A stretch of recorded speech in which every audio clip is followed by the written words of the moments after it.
perhaps unknown to you. It has been spared the sensational and commercial publicity that attends such questionable honors as the Pulitzer Prize and those awards presented annually by that film society. The distinguished-looking gentleman is an extremely old actor. Being an actor, he will go on speaking for some time. It is not important that you hear what he says. However, it is important that you know where you are and why you are here. This is the dining hall of the Sarah Siddons Society. The occasion is its annual banquet and presentation of the highest honor our theater knows, the Sarah Siddons Award for Distinguished Achievement. These hallowed walls, indeed many of these faces, have looked upon Modjeska, Ada Rehan, and Minnie Fisk. Mansfield's voice filled this room. It is unlikely that the windows have been opened since his death. The minor awards, as you can see, have already been presented.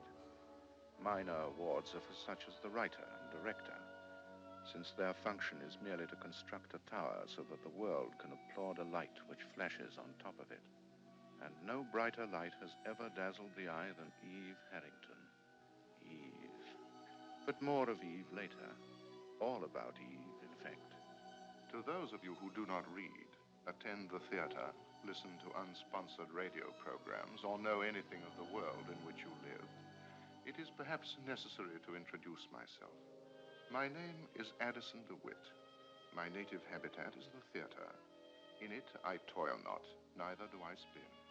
I am a critic and commentator. I am essential to the theater. This is Karen Richards. She is the wife of a playwright, therefore of the theater by marriage. Nothing in her background or breeding should have brought her any closer to the stage than row E, center. However, during her senior year at Radcliffe, Lloyd Richards lectured on the drama. The following year, Karen became Mrs. Lloyd Richards. There are, in general, two types of theatrical producers. One has a great many wealthy friends who will risk a tax-deductible loss. This type is interested in art. The other is one to whom each production means potential ruin or fortune. This type is out to make a buck. Meet Max Fabian. He is the producer of the play, which has won for Eve Harrington the Sarah Siddons Award. Margo Channing is a star of the theater. She made her first stage appearance at the age of 4 in Midsummer Night's Dream. She played a fairy and entered, quite unexpectedly, stark naked. She has been a star ever since. Margo is a great star, a true star. She never was or will be anything less or anything else. Having covered in tedious detail not only the history of the Sarah Siddons Society, but also the history of acting since Thespis first stepped out of the chorus line, our distinguished chairman has finally arrived at our reason for being here. I have been proud and privileged to have spent my life in the theater, a poor player that struts and frets his hour upon the stage. And I've been honored to be, for 40 years, chief prompter of the Sarah Siddons Society. 39 times have I placed in deserving hands this highest honor the theater knows. Surely no actor is older than I. I've earned my place out of the sun. And never before has this award gone to anyone younger than its recipient tonight. How fitting that it should pass from my hands to hers. Such young hands, such a young lady, young in years, but whose heart is as old as the theater. Some of us are privileged to know her. We have seen beyond the beauty and artistry that have made her name resound through the nation. We know her humility, her devotion, her loyalty to her art, her love, her deep and abiding love for us, for what we are and what we do, the theater. She has had one wish, one prayer, one dream, to belong to us. Tonight her dream has come true, and henceforth we shall dream the same of her. Honored members, ladies and gentlemen, for distinguished achievement in the theater, The Sarah Siddons Award to Miss Eve Harrington.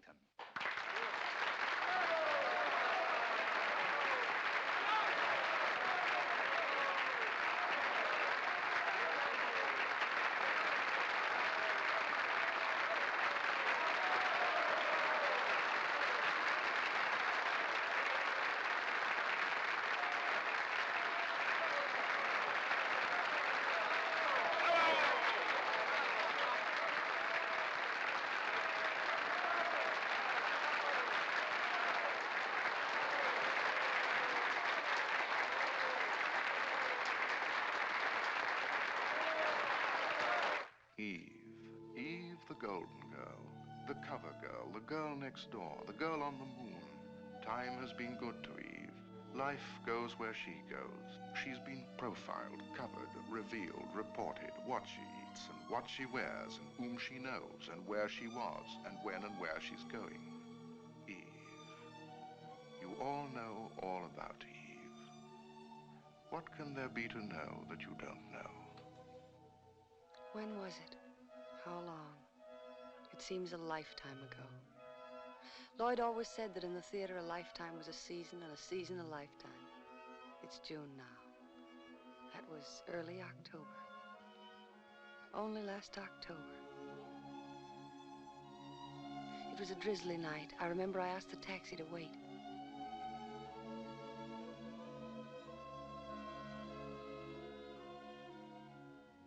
Where was she? Strange. I'd become so accustomed to seeing her there night after night. I found myself looking for a girl I'd never spoken to, wondering where she was.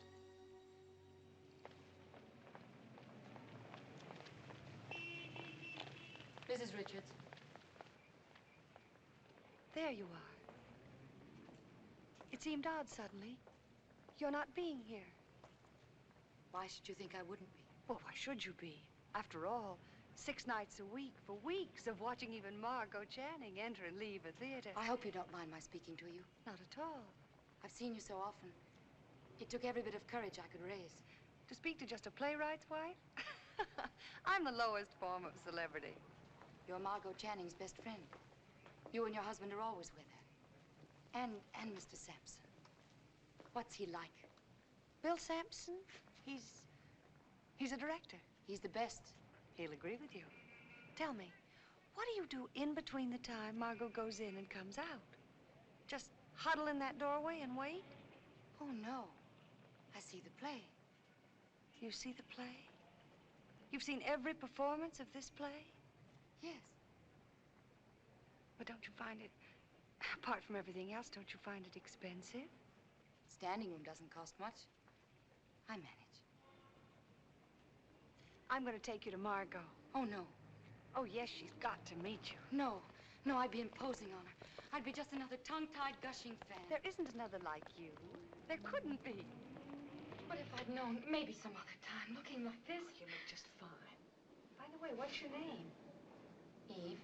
Eve Harrington. Good evening, guys. Good evening, Mrs. Richards. Good night, Barry. Good night. Good night, Gus. Good night.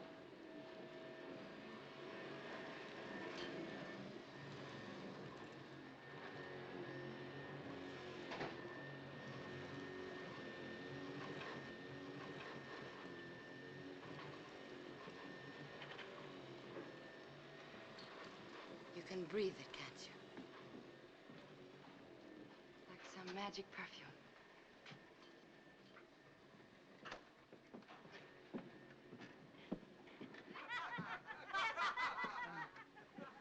Wait right here. Don't run away. If the South had won the war, you could write the same plays about the North. Hi. Hello. Well, now, Miss Channing, How was the I don't think concert? you can rightly say we lost the war. Let me fix your drink. We was more starved out, you might say. That's why I don't understand all these plays about love-starved Southern women. Love was one thing we were never starved for in the South. Margo's interview with a lady reporter from the South. And the minute it gets printed, they're going to fire on Gettysburg all over again. It was Fort Sumter they fired on. I never played Fort Sumter. Honey, child, at a point. Lloyd, honey, be a playwright with guts. Write me one about a nice, normal woman who just shoots her husband.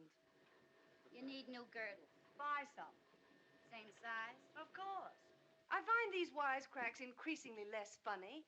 Aged in Wood happens to be a fine and distinguished play. That's my loyal little woman. Well, the critics thought so. The audiences certainly think so. Packed houses, tickets 4 months in advance. I can't see that Lloyd's plays have hurt you any. Easy now. Oh, relax, kid. It's just me and my big mouth. It's just that you get me so mad sometimes. Of all the women in the world with nothing to complain about. Ain't it the truth? Yes, it is. You're talented, famous, wealthy. People waiting around night after night just to see you, even in the wind and the rain. Autograph fiends. They're not people.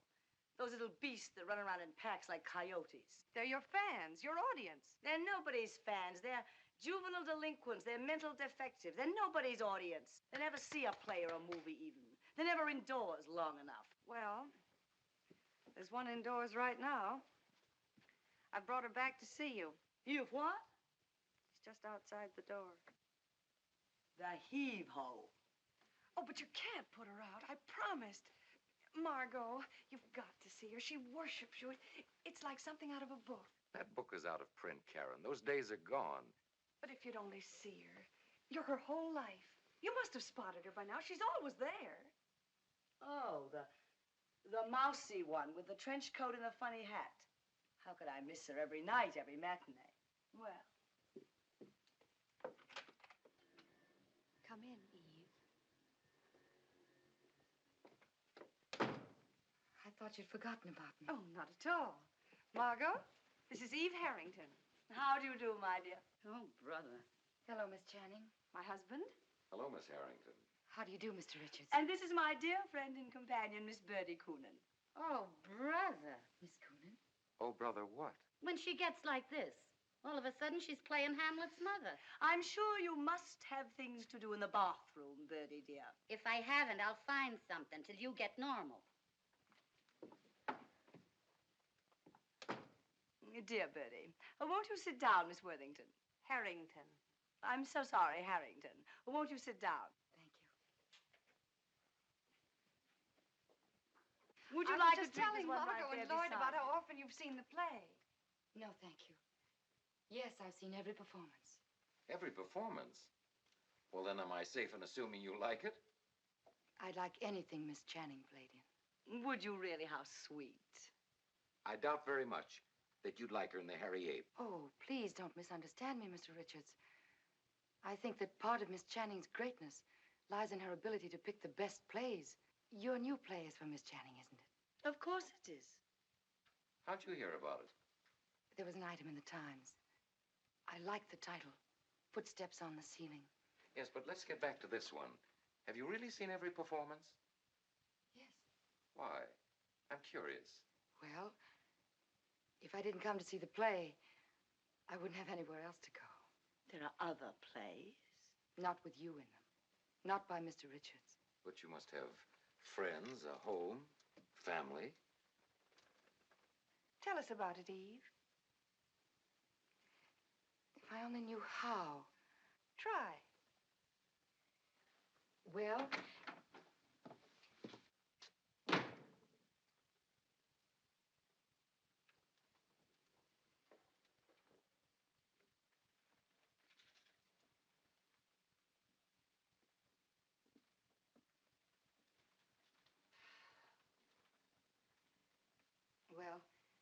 it started with the play before this one, Remembrance.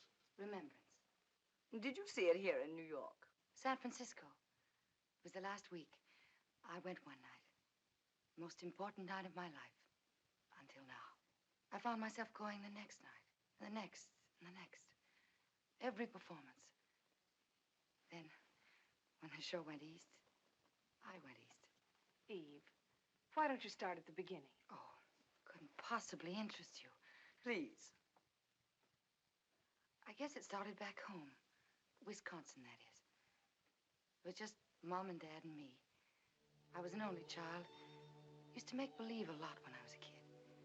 Acted out all sorts of things. What they were isn't important. But somehow, acting and make-believe began to fill up my life more and more. It got so I couldn't tell the real from the unreal.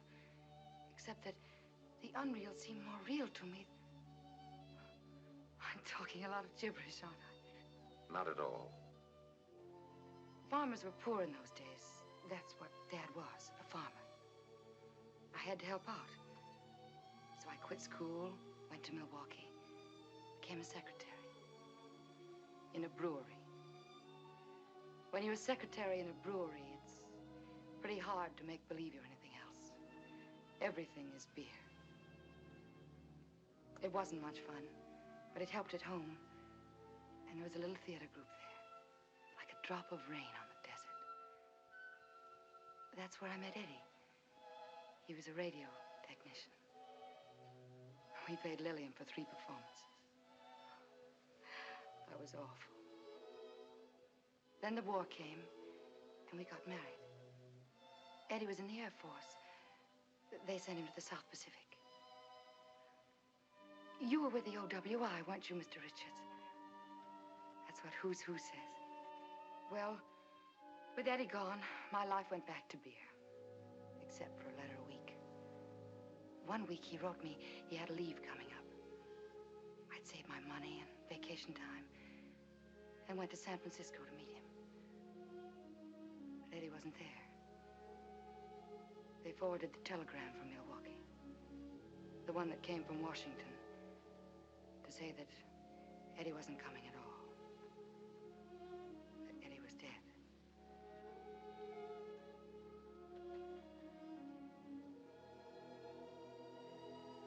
I figured I'd stay in San Francisco.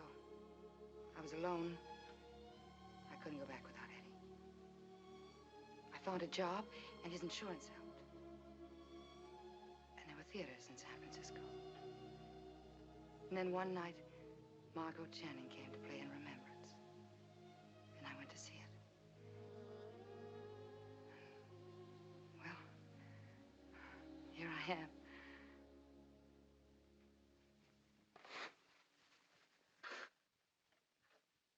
What a story. Everything but the bloodhound snapping at her rear end. There are some human experiences, Bertie, that do not take place in a vaudeville house, and that even a fifth-rate vaudevillian should understand and respect. I want to apologize for Bertie. You don't have to apologize for me.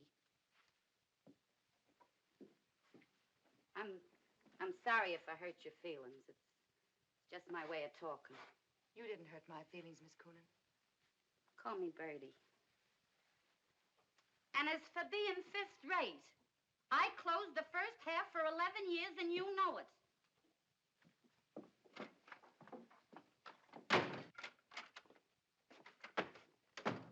47 minutes from now, my plane takes off, and how do I find you? Not ready yet, looking like a junkyard. Thank you so much. Is it sabotage? Does my career mean nothing to you? Have you no human consideration? Show me a human, and I might have. Bill. The airlines have clocks, even if you haven't. I start shooting a week from Monday. Zanuck is impatient. He wants me. He needs me. Zanuck, what are you two lovers? Only in some ways. You're pretty. I'm a junkyard. Bill, Huh? this is Eve Harrington. Hi. My wonderful junkyard. The mystery and dreams you find in a junkyard. Heaven help me. I love a psychotic.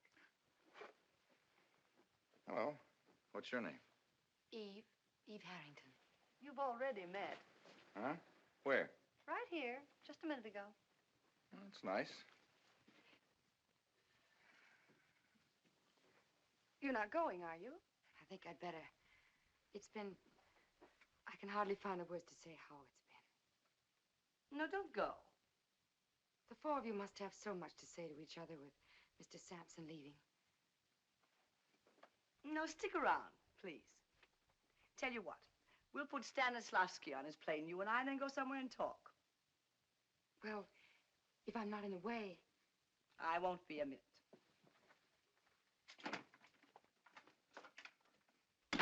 Lloyd, we've got to go.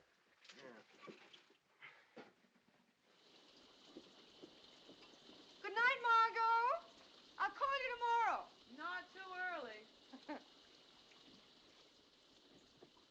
Good luck, genius. Geniuses don't need good luck. I do. I'm not worried about you. Keep the thought.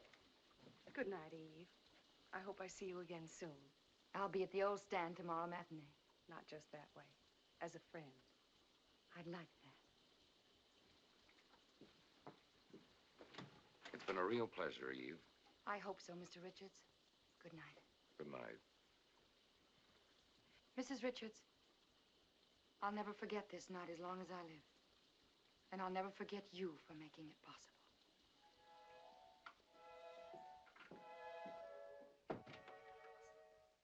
And I'll never forget you, Eve. Where were we going that night, Lloyd and I? Funny, the things you remember and the things you don't.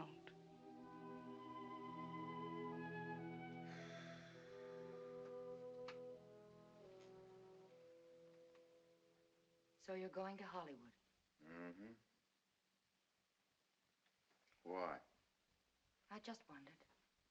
Just wondered what? Why? Why what? Why you have to go out there? I don't have to. I want to. Is it the money? 80% of it'll go for taxes. Then why? Why, if you're the best and most successful young director in the theater? The theater, the theater. What book of rules says the theater exists only within some ugly buildings crowded into 1 square mile of New York City? Or London, Paris, or Vienna? Listen, Junior, and learn. You want to know what the theater is? A flea circus. Also opera. Also rodeos, carnivals, ballets, Indian tribal dances, Punch and Judy, a one-man band, all theater. Wherever there's magic and make-believe and an audience, there's theater. Donald Duck, Ibsen and the Lone Ranger, Sarah Bernhardt and Poodle's Hannaford, Lupton Fontanne, Betty Grable, Rex the Wild Horse, Eleanor Duse, all theater. You don't understand them all. You don't like them all. Why should you? The theater's for everybody, you included, but not exclusively. So don't approve or disapprove. May not be your theater, but it's theater for somebody, somewhere. I just asked a simple question. And I shut my mouth off. Nothing personal, Junior. No offense. It's just that there's so much bourgeois in this ivory green room they call the theater. Sometimes it gets up around my chin. But Hollywood, you mustn't stay out there. It's only a one-picture deal. So few come back. Yeah. I read George Jean Nathan every week. Also Addison DeWitt. Every day. You didn't have to tell me. I understand it's the latest thing, one earring. If it isn't, it's going to be. I can't find the other one. Throw that dreary letter away. It bores me. Where do you suppose it could be? It'll show up. Oh, I give up. Look in the wigs. Maybe it got caught in one. Real diamonds in a wig. The world we live in. Where's my coat? Right where you left it. Oh. The seams. He can't take his eyes off my legs. Like a nylon lemon peel. Byron couldn't have said it more graciously. Here we go. Got any messages? What do you want me to tell Tyrone Power? Just give him my phone number. I'll tell him myself. Kill the people. You got your key? See you home.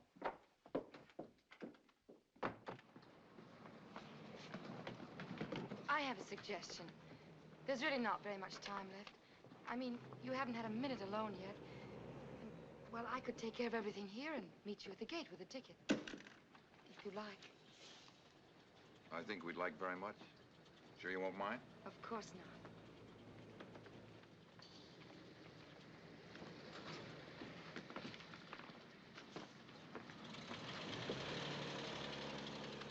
She's quite a girl, this what's her name? Eve, I'd forgotten they grew that way. That lack of pretense, that sort of strange directness and understanding. Did she tell you about the theater? What it meant? No, I told her. I sounded off. All the religions in the world rolled into one, and we're gods and goddesses. Isn't it silly? Suddenly I've developed a big protective feeling toward her, a lamb loose in our big stone jungle.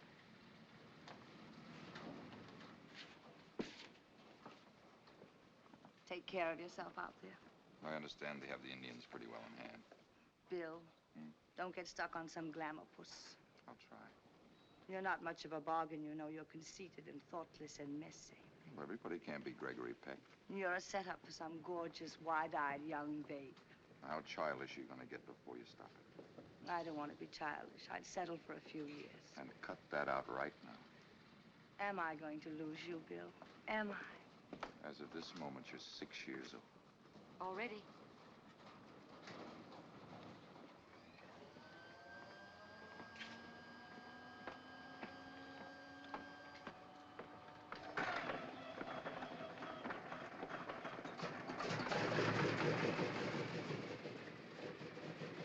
Thanks for your help.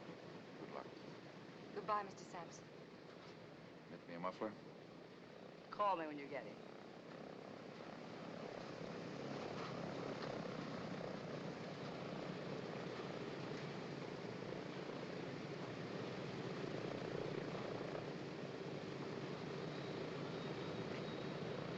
Hey, Junior!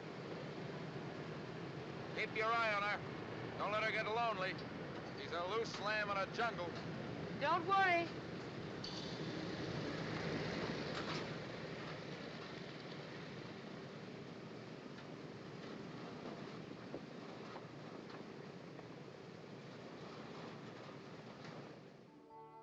That same night we sent for Eve's things, her few pitiful possessions.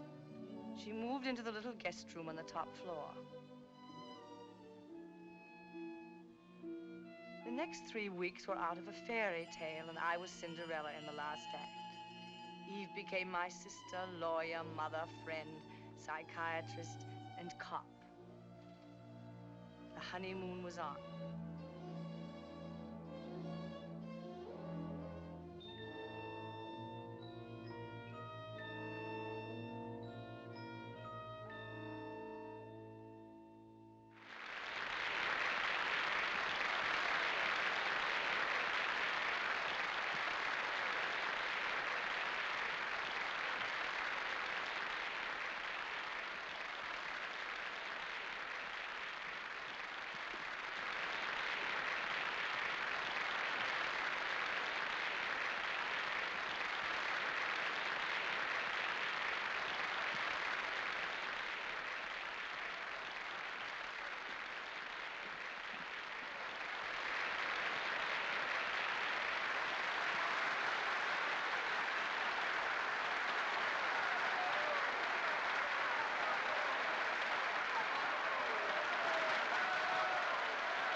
From now on, it isn't applause. Just something to do till the aisles get cleared. What again? Oh, I could watch you play that last scene 1,000 times. Cry every time. Performance number 1,000 of this one, if I play it that long, will take place in a well-padded booby hatch. I must say, you can certainly tell Mr. Sampson's been gone a month. You certainly can. Especially if you're me between now and tomorrow morning. You bought the new girdles a size smaller. I can feel it. Something maybe grew a size larger. When we get home, you're going to get into one of those girdles and act for 2.5 hours. I couldn't get into the girdle in 2.5 hours.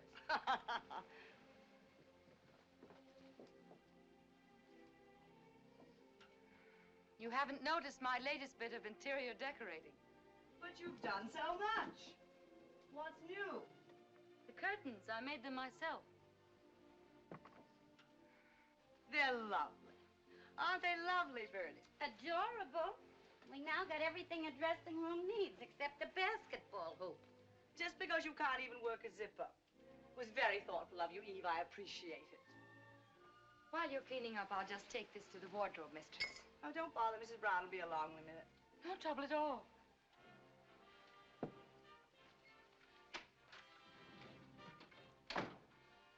May I be so bold as to say something? Have you ever heard of the word union? Behind in your dues? How much? I haven't got a union. I'm slave labor. Well? But the wardrobe women have got one, and next to a tenor, a wardrobe woman is the touchiest thing in show business. Oh. She's got 2 things to do. Carry clothes and press them wrong. And don't let anybody try to muscle in.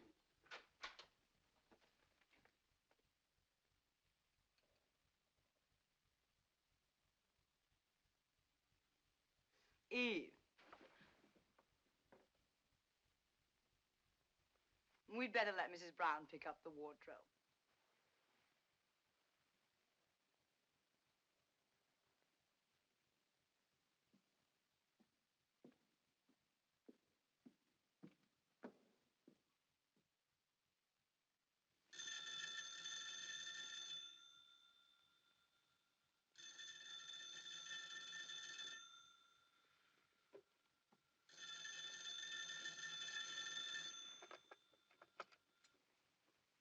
Hello?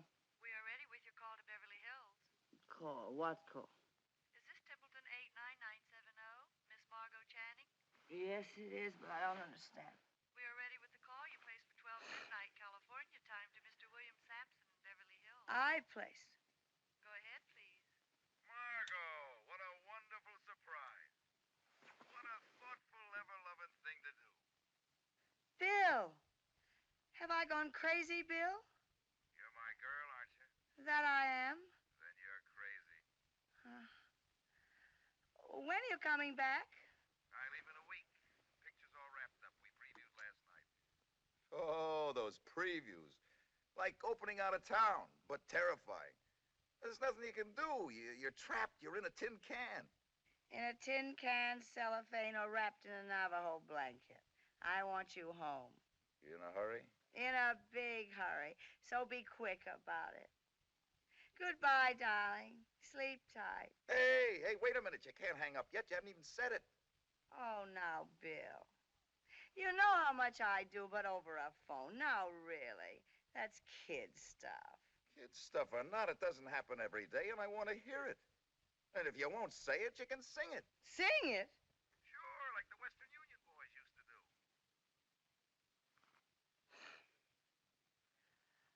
Bill, it's your birthday. Who remembered it? Who was there on the dot at 12 midnight? Happy birthday, darling. Well, reading could have been better. Just said it. Now, many happy returns of the day. Many happy returns of the day. I get a party, don't I? Of course. Birthday and coming home. Who'll I ask? It's no secret. I know all about the party. Eve wrote me. She did. She hasn't missed a week since I left. But you know all about that. You probably tell her what to write. Anyway, I sent her a list of people to ask, so check with her. Yeah, I will. How is Eve, okay? Okay. I love you. I'll check with Eve. I love you, too. Good night, darling. See you.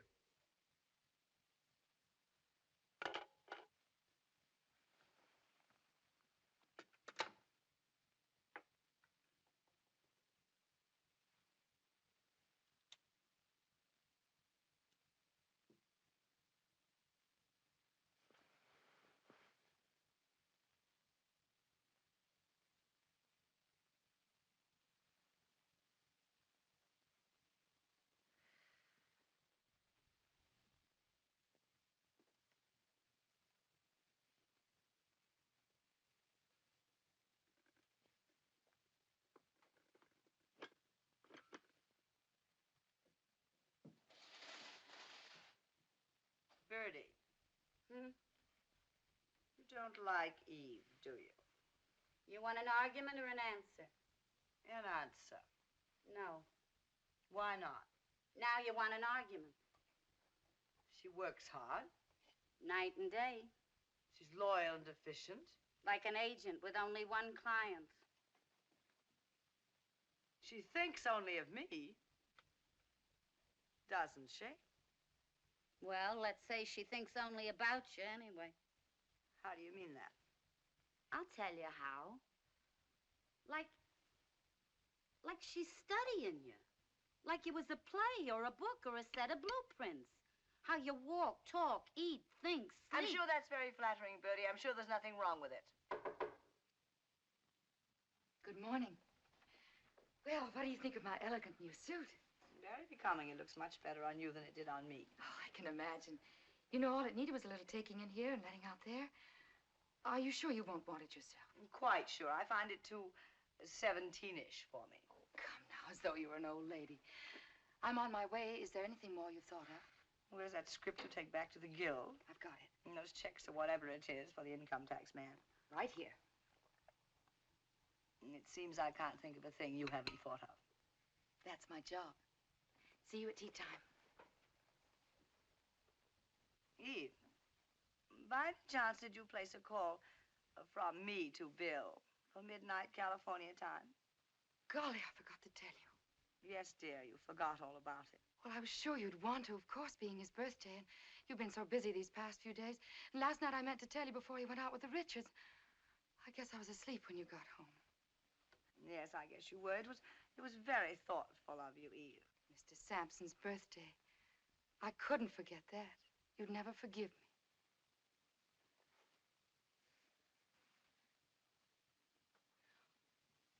As a matter of fact, I sent him a telegram myself.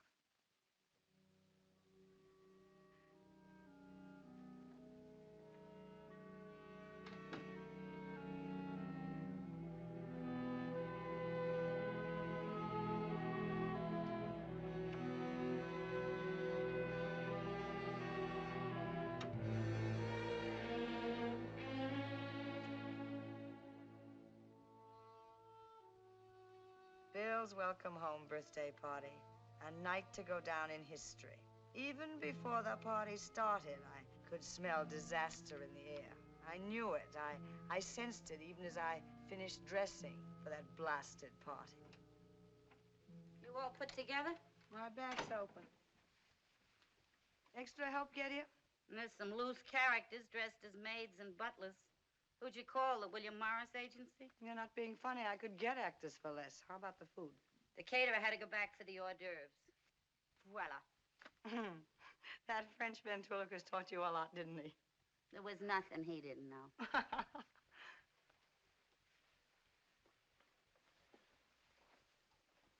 And there's a message from the bartender. Does Miss Channing know that she ordered domestic gin by mistake? The only thing I ordered by mistake is the guests. They're domestic, too, and they don't care what they drink as long as it burns. Where's Bill? He's late. Late for what? I'll be dance the party. I ain't dense, and he's been here for 20 minutes. Well, I certainly think it's odd he hasn't even come up to.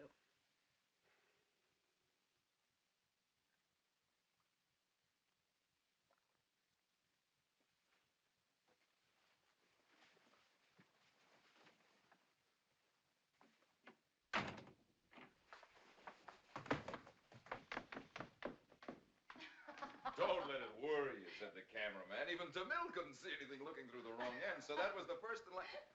Don't let me kill the point. There isn't it a story for grown-ups? You've heard it. About the time I looked through the wrong end of the camera finder. Remind me to tell you about the time I looked into the heart of an artichoke. I'd like to hear it. Some snowy night in front of the fire. In the meantime, while we're on the subject, would you check about the hors d'oeuvres, Eve? The caterer forgot them. The varnish wasn't dry or something. Of course.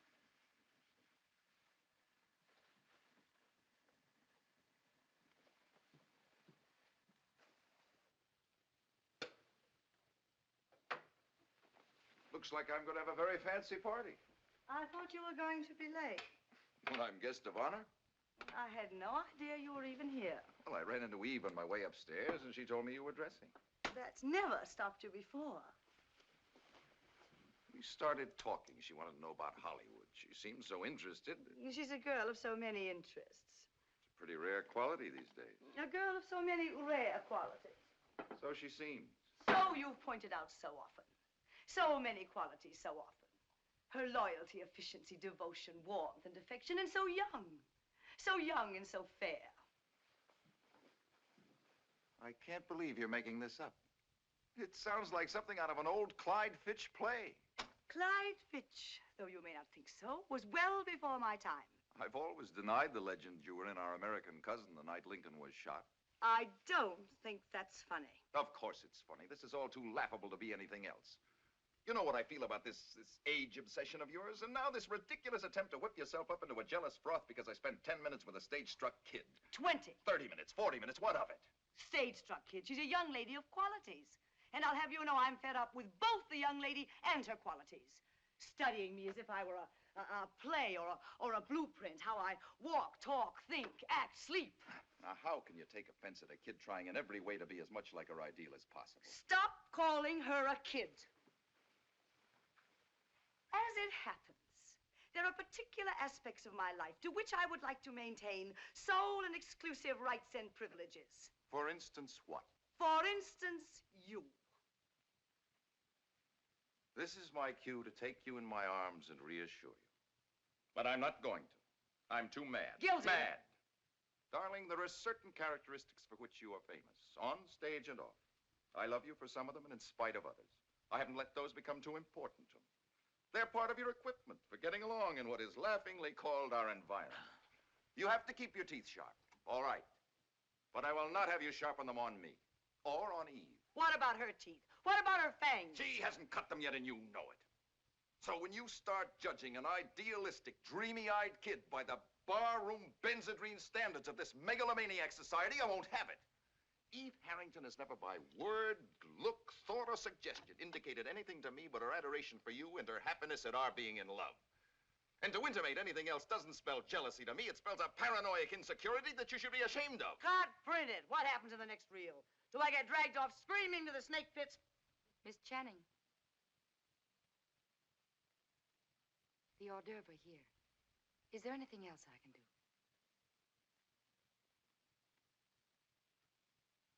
Thank you, Eve. I'd like a martini, very dry. I'll get it. What'll you have? A milkshake? A martini. Very dry, please. Come on, Max. The party's on the first balcony. Hello, Mrs. Richards. How are you, dear? Hello, Eve. Good evening, Mr. Richards. Mr. Fabian. Hello, Eve. Hello. May I have your coat? Oh, don't bother. I'll take it up. Please. Thank you. Hi. Hi, Margo. Hello, darling. Lloyd. House looks lovely. Thank you. I like that girl. That quality of quiet graciousness. Among so many quiet qualities. Shall we? Margo, nothing you've ever done has made me as happy as you're taking Eve in. I'm so happy you're happy. Now, look here. You haven't been running a settlement house exactly. The kid has earned her way. You had a pretty mixed-up inventory when she took over. Merchandise laying all over the shop. You got Margo mixed up with a 5 and 10 cent store. Make it worked out, Goodman. Everything on its proper shelf, eh, Max? All done up in little ribbons. I could die right now and nobody'd be confused. How about you, Max? How about me, what? Suppose you drop dead. What about your inventory? I ain't going to drop dead. Not with the heat. This is the most ghoulish conversation. Thank you. Nothing. Max! Mon vieux! Fifi! The kid, Junior that is, will be down in a minute unless you'd like to take her drink up to her. I can get a fresh one. Karen, you're a Gibson girl. Thank you, Ben. The general atmosphere is very Macbethish. What has or is about to happen? What is he talking about? Macbeth. We know you. We've seen you like this before. Is it over or is it just beginning?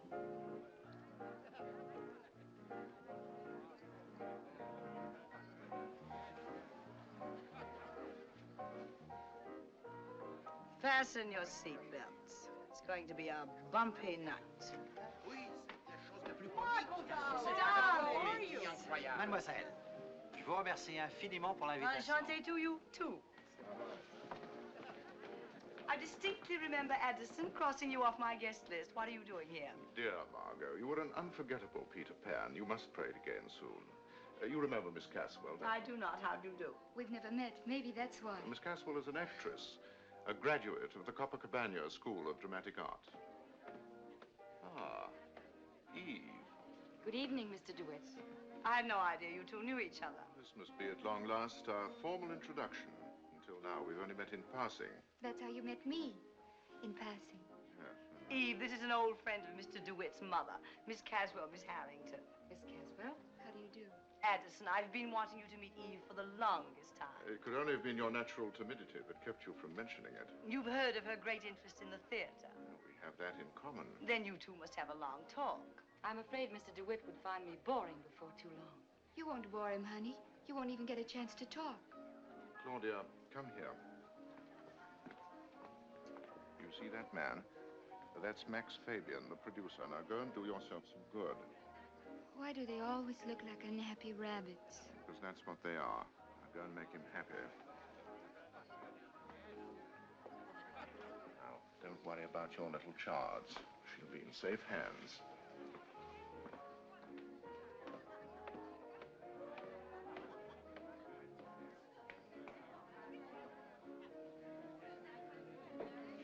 Amen.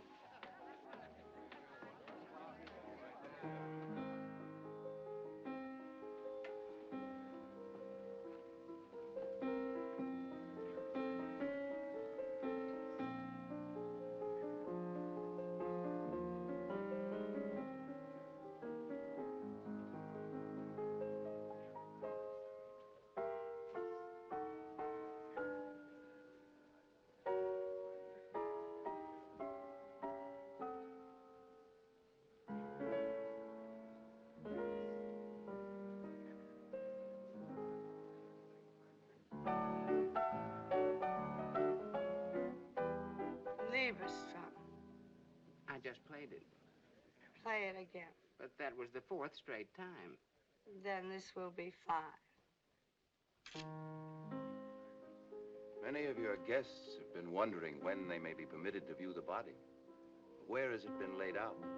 It hasn't been laid out. We haven't finished with the embalming. As a matter of fact, you're looking at it. The remains of Margo Channing. Sitting up. It is my last wish to be buried sitting up. Wouldn't you feel more natural taking a bow? You know nothing about feelings, natural or unnatural. Then without feelings, your guests were also wondering whether the music couldn't be a shade more on the, shall we say, happier side? If my guests do not like it here, I suggest they accompany you to the nursery, where I'm sure you will all feel more at home. Margo, you by any chance haven't got any bicarbonate of soda in the house? Poor Max. Heartburn. It's that Miss Caswell. I don't see why she hasn't given Addison heartburn. No heart to burn? Everybody has a heart, except some people. Of course I've got bicarb. I've got a box in the pantry. We'll put your name on it, Max Fabian. It will stay there, always, just for you. Let the rest of the world beat their brains out for a buck. It's friends that count. And I have friends. I love you, Max. I really mean it. I love you. Come to the pantry. She loves me like a father. Also, she's loaded.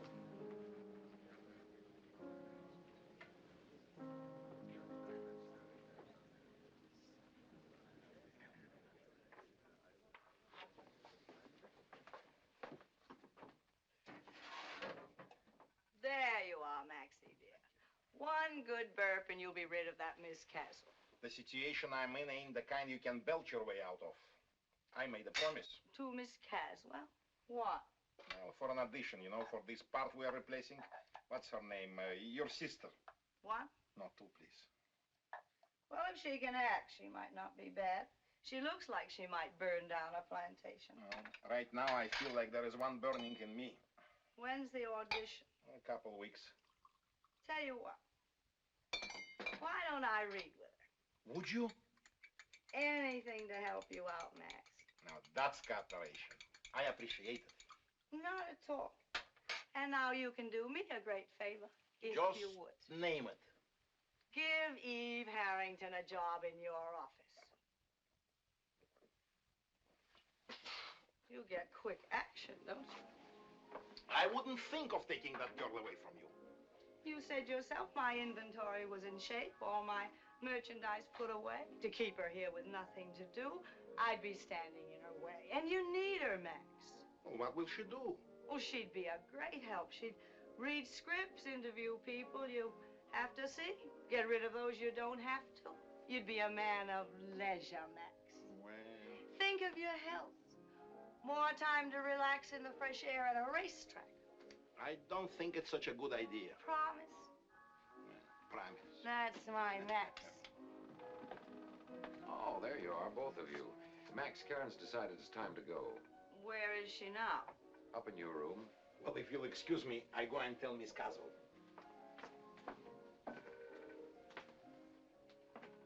Who's left out there? Too many. And besides, you got a new guest, a movie star from Hollywood. Shucks. And I sent my autograph book to the cleaners.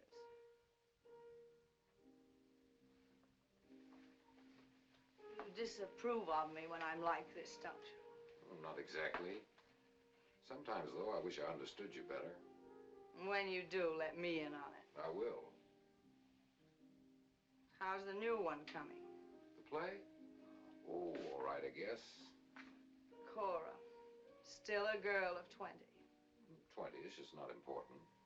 Don't you think it's about time it became important? How do you mean? Don't be evasive. Margo, you haven't got any age. Miss Channing is ageless.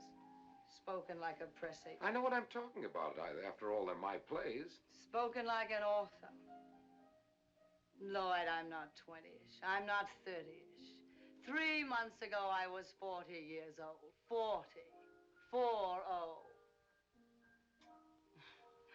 That slipped out. I hadn't quite made up my mind to admit it. Now I suddenly feel as if I've taken all my clothes off. Week after week to thousands of people, you're as young as you want. As young as they want, you mean? I'm not interested whether thousands of people think I'm 6 or 600. Just one person, isn't that so? You know what this is all about, don't you?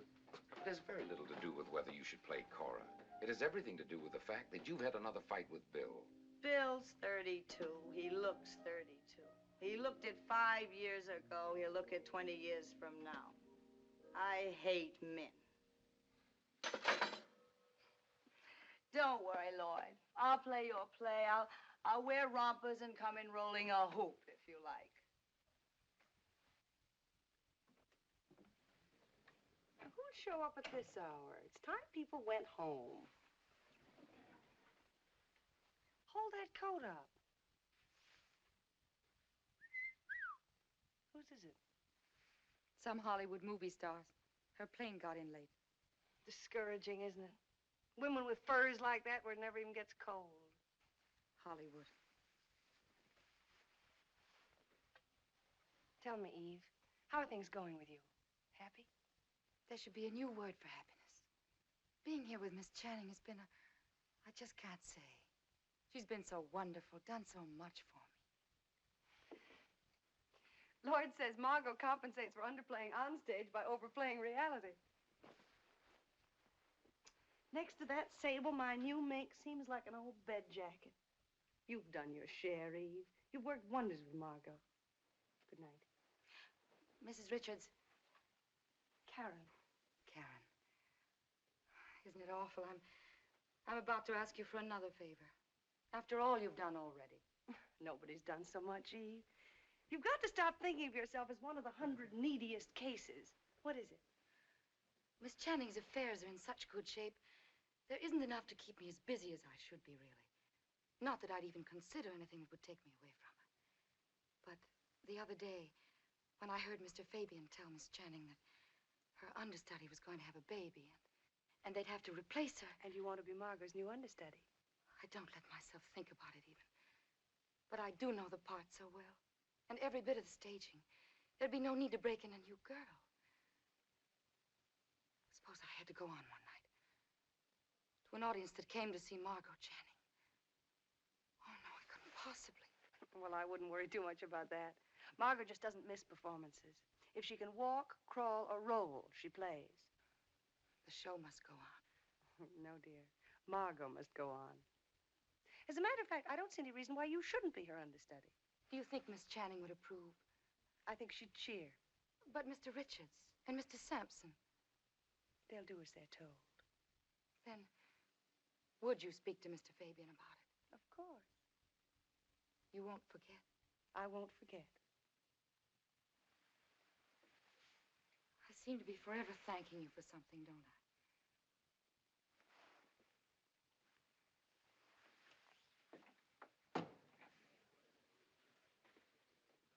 The bed looks like a dead animal act.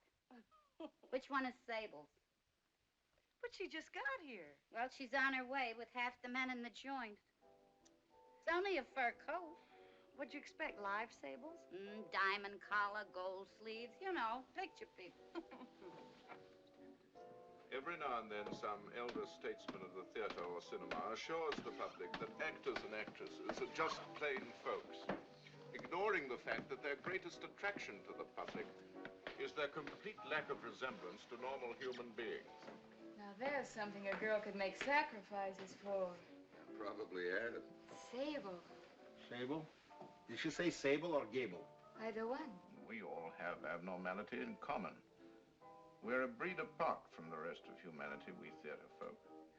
We are the original displaced personalities. You won't have to read his column tomorrow, Eve. You just heard it. I don't agree, Addison. That happens to be your particular abnormality. Well, I'll admit there's a screwball element in the theater. It sticks out. It's got spotlights on it and a brass band. But it isn't basic. It isn't standard. If it were, the theater couldn't survive. Oh, waiter. And that isn't a waiter, my dear. That's a butler. Well, I can't yell, "Oh, butler," can I? Maybe somebody's name is Butler. You have a point. An idiotic one, but a point. I don't want to make trouble. All I want is a drink. Leave it to me. I'll get you one. Thank you, Mr. Fabian. Well done. I can see your career rising in the east like the sun. You were saying? I was saying that the theater is 9/10 hard work. Work done the hard way by sweat, application, and craftsmanship. I'll agree to this. To be a good actor or actress or anything else in the theater means wanting to be that more than anything else in the world. Yes. Yes, it does. It means a concentration of desire or ambition and sacrifice such as no other profession demands. And I'll agree that the man or woman who accepts those terms can't be ordinary, can't be just someone. To give so much for almost always so little. So little. So little, did you say? Why, if there's nothing else, there's applause. I've listened backstage to people applaud. It's like waves of love coming over the footlights and wrapping you up. Imagine to know every night that different hundreds of people love you. They smile, their eyes shine, you please them. They want you. You belong. Just that alone is worth anything.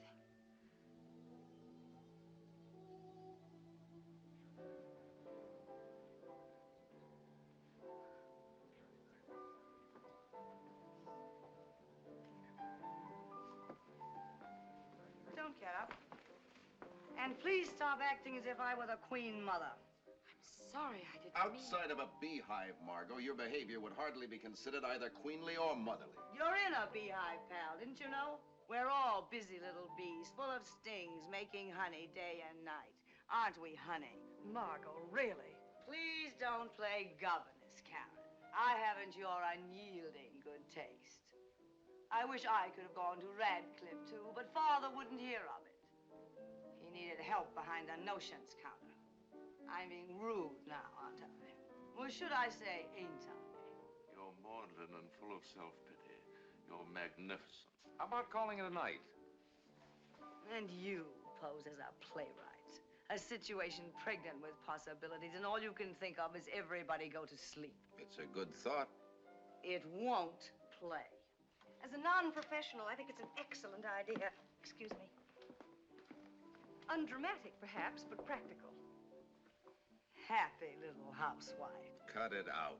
This is my house, not a theater. In my house, you're a guest, not a director. Then stop being a star. And stop treating your guests as your supporting cast. Now, let's not get into a big hassle. It's about time we did. It's about time Margo realized that what's attractive on stage need not necessarily be attractive off. All right. I'm going to bed.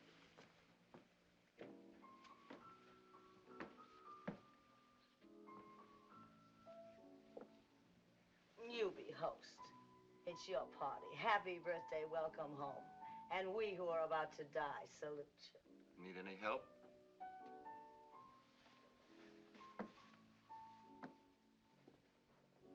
To put me to bed? take my clothes off, hold my head, tuck me in, turn out the lights, and tiptoe out. Eve would, wouldn't you, Eve? If you'd like. I wouldn't like.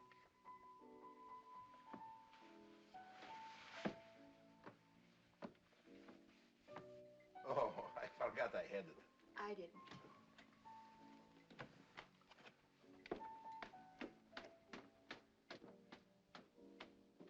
Too bad. We're gonna miss the third act. They're gonna play it off stage. Coming, Max? In a minute.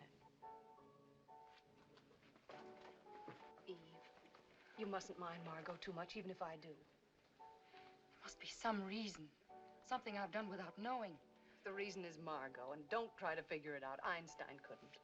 But if I thought I'd offended her, of all people. Eve, I'm fond of Margo, too. But I know Margo. And every now and then there is nothing I want to do so much as kick her right square in the pants. Well, she has to pick on someone. I'd just as soon it was me.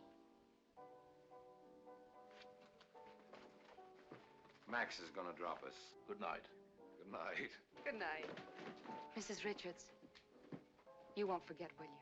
What we talked about before. No, Eve. I won't forget.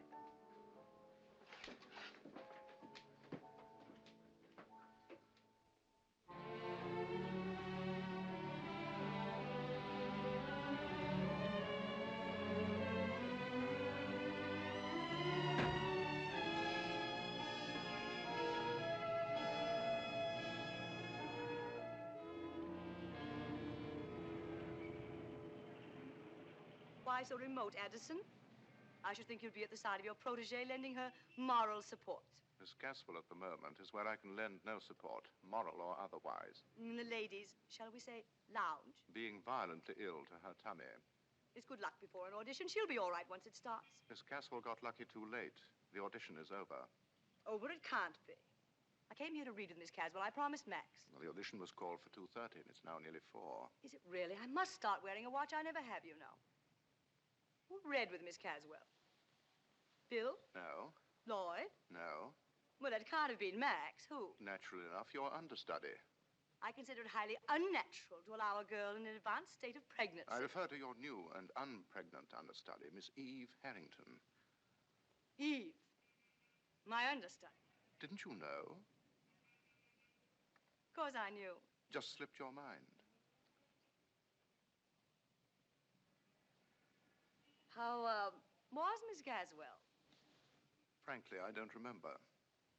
Just slipped your mind. Completely.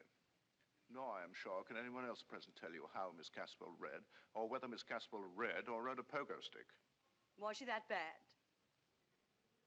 Margo, as you know, I've lived in the theater as a Trappist monk lives in his faith. I have no other world, no other life. And once in a great while, I experience that moment of revelation for which all true believers wait and pray. You were one. Jean Eagle's another. Paolo Wesley, Hayes. There are others, 3 or 4. Eve Harrington will be among them. I take it she read well. It wasn't a reading, it was a performance. Brilliant, vivid, something made of music and fire. How nice. In time, she'll be what you are. A mass of music and fire. And that's me. An old kazoo and some sparklers. Tell me, was Bill swept away too? Or were you too full of revelation to notice? Bill didn't say. But Lloyd was beside himself. He listened to his play as if it had been written by someone else, he said. It sounded so fresh, so new, so full of meaning. How nice for Lloyd. How nice for Eve. How nice for everybody. Eve was incredibly modest. She insisted that no credit was due her, that Lloyd felt as he did only because she read his lines exactly as he'd written them. The implication being that I have not been reading them as written? To the best of my recollection, neither your name nor your performance entered the conversation.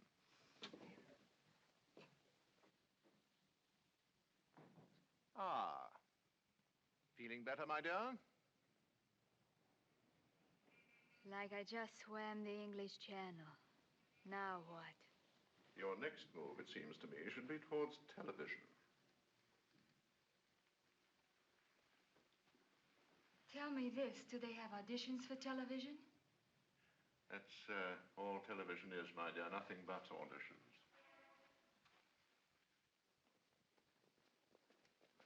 Ah, Margo, darling.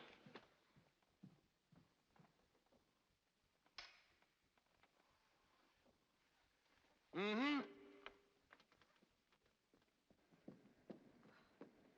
Terribly sorry I was late. Lunch was long, and I couldn't find a cab. Where's Miss Caswell? Shall we start? Oh, hello, Eve. Hello, Miss Channing. How are you making out in Mr. Fabian's office?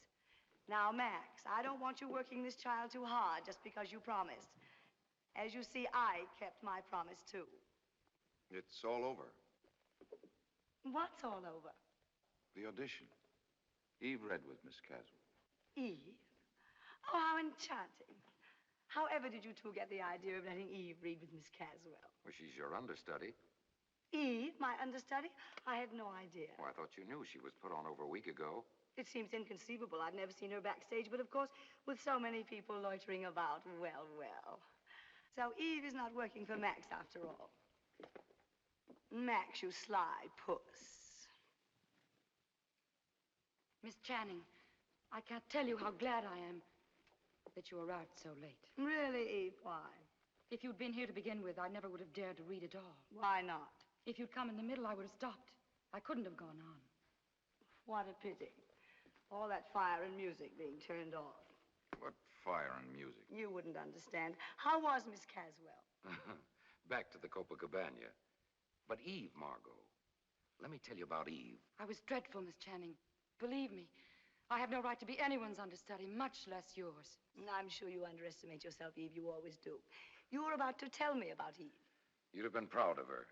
I'm sure. She was a revelation. Oh, to you, too. What do you mean by that? Well, I mean, among other things, it must have been a revelation to have a 24-year-old character played by a 24-year-old actress. Well, that's beside the point. It is right to the point. Also, it must have seemed so new and fresh to you, so exciting to have your lines read just as you wrote them. Addison. So full of meaning, fire, and music. You've been talking to that venomous fishwife, Addison DeWitt. In this case, apparently as trustworthy as the World Almanac. You knew when you came in that the audition was over, that Eve was your understudy, playing that childish little game of cat and mouse. Not mouse, never mouse. If anything, rat. This genius of yours for making a barroom brawl out of a perfectly innocent misunderstanding at most. Perfectly innocent. Men have been hanged for less. I'm lied to, attacked behind my back, accused of reading your silly dialogue as if it were the Holy Gospel. I never said it was. When you listen as if someone else had written your play, whom do you have in mind? Arthur Miller, Sherwood, Beaumont, and Fletcher? May I say a word? No! What makes you think either Miller or Sherwood would stand for the nonsense I take from you? You'd better stick to Beaumont and Fletcher. They've been dead for 300 years. All playwrights should be dead for 300 years. That would solve none of their problems because actresses never die.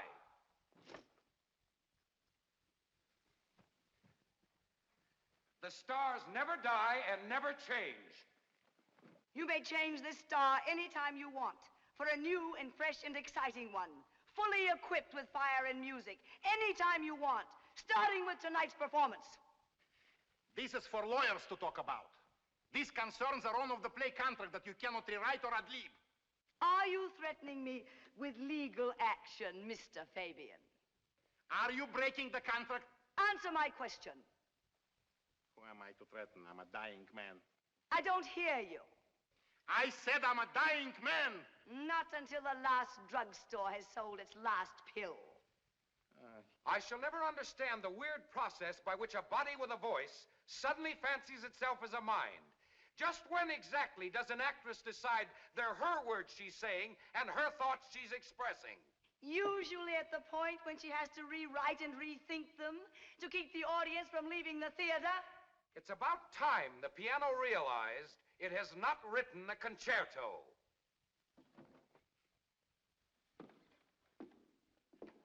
And you, I take it, are the Paderewski who plays his concerto on me, the piano. Where is Princess Fire and Music? Who? The Kid, Junior.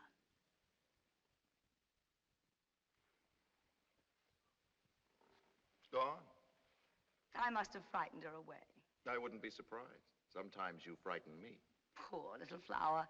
Dropped her petals and folded her tent. Don't mix your metaphors. I'll mix what I like. Okay, mix. I'm nothing but a body with a voice, no mind. What a body. What a voice. That ex-ship news reporter. No body, no voice, all mine. The gong rang. The fight's over. Calm down. I will not calm down. Don't calm down. You're being terribly tolerant, aren't you? I'm trying terribly hard. Well, you needn't be. I will not be tolerated, and I will not be plotted against. Here we go. Such nonsense. What do you all take me for? Little Nell from the country? Been my understudy for over a week without my knowing it. Carefully hidden, no doubt. Now, don't get carried away. Arrives here for an audition when everyone knows I will be here. And gives a performance. Out of nowhere, gives a performance. You've been all through that with Lloyd. The playwright doesn't make the performance, and it doesn't just happen, and this one didn't. Full of fire and music and whatnot. Carefully rehearsed, I have no doubt. Full of those Bill Sampson touches. I am sick and tired of these paranoid outbursts. Paranoid? I didn't know Eve Harrington was your understudy until 2:30 this afternoon. Tell that to Dr. Freud along with the rest of it. No, I'll tell it to you. For the last time, I'll tell it to you. Because you've got to stop hurting yourself and me and the two of us by these paranoid tantrums. Oh, that word again. I don't even know what it means. Well, it's about time you found out. I love you. I love you. Ha! You're a beautiful and an intelligent woman. A body with a voice. A beautiful and an intelligent woman and a great actress. A great actress at the peak of her career. You have every reason for happiness. Except happiness. Every reason. But due to some strange, uncontrollable, unconscious drive, you permit the slightest action of a kid like... A kid? Of a kid like Eve to turn you into an hysterical, screaming harpy. Now, once and for all, stop it.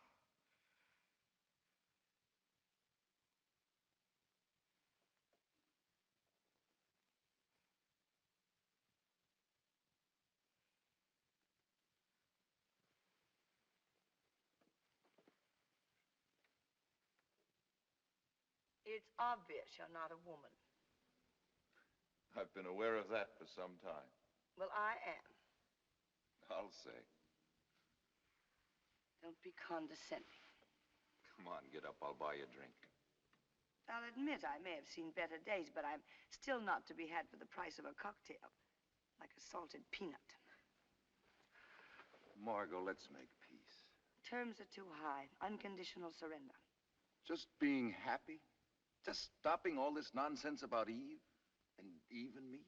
Not nonsense. But if I tell you it is as I just did, were you listening to me? Isn't that enough? I wish it were. Then what would be enough? If we got married? I wouldn't want you to marry me just to prove something.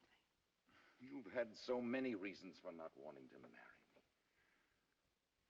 Margo, tell me what's behind all this. I don't know, Bill. It's just a feeling. I don't know. I think you do know. But you won't or can't tell me. I said before it was going to be my last try, and I meant it. I can't think of anything else to do. I wish I could. We usually wind up screaming and throwing things as the curtain comes down, then it comes up again and everything's fine. But not this time. You know, there isn't a playwright in the world who could make me believe this would happen between two adult people. Goodbye, Margo.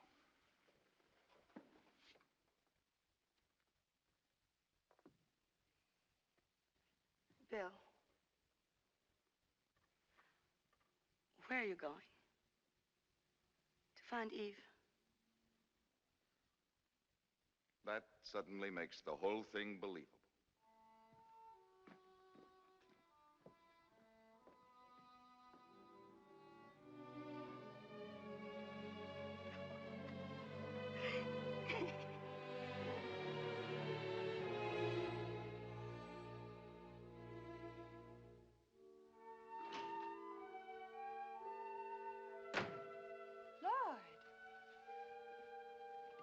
Lloyd, what's happened? Up to here. That's where I've got it. Up to here. Of all the star-ridden, presumptuous, hysterical... Margo again. And again and again. 2 hours late for the audition to begin with. Well, that's on time for Margo. And then a childish, heavy-handed routine about not knowing Eve was her understudy. Well, it's just possible she didn't. Of course she knew. For one thing, Addison told her how superbly Eve had read the part.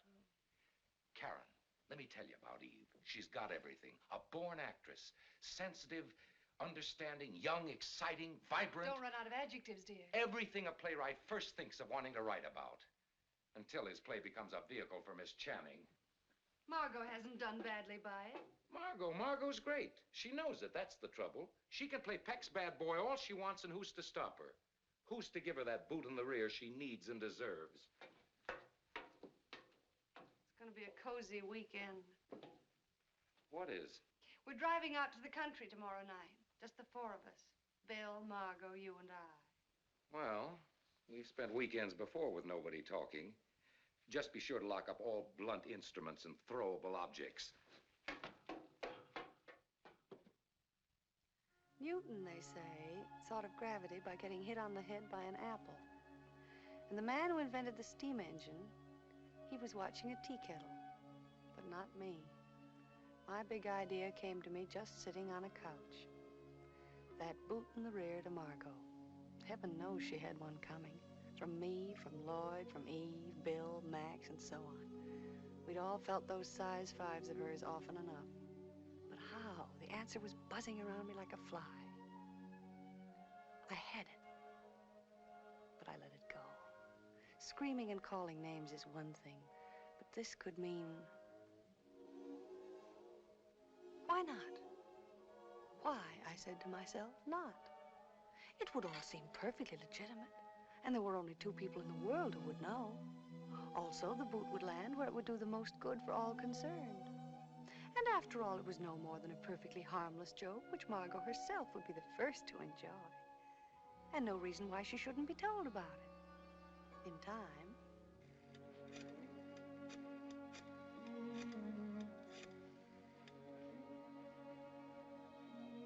Hello. Will you please call Miss Eve Harrington to the phone? Not at all, I'll wait. It was a cold weekend, outside and in. Bill didn't come at all. Margo didn't know where he was and didn't care, she kept saying. Somehow we staggered through Sunday, and by the time we drove Margo to the station late Monday afternoon, she and Lloyd had thawed out to the extent of being civil to each other. What time is it? When you asked a minute ago, it was 5:42. It is now 5:43. When you ask again a minute from now, I it will just don't want Margo to miss her train. As it is, she'll barely make the theater. be 5:55. We'll be at the station in plenty of time. That little place just 2 hours from New York is on my list of things I'll never understand, like collecting shrunken Indian heads. Well, of all people, you should know what it means to want a little peace and quiet. Peace and quiet is for libraries. Lloyd, please. Just a little skid, that's all. This road's like glass. Karen and I just don't want an accident. I have no intention of having an accident. It isn't important whether you do. We are wearing long underwear. Now, what's this?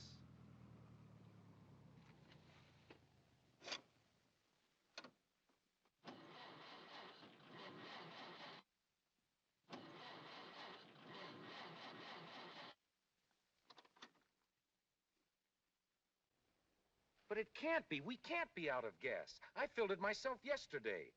Wasn't it full when you drove to Brewster this morning? Well, I guess I didn't look. You know I don't pay attention to those things. Just incredible. How much time have we got? Oh, roughly 10 minutes. How far to the station?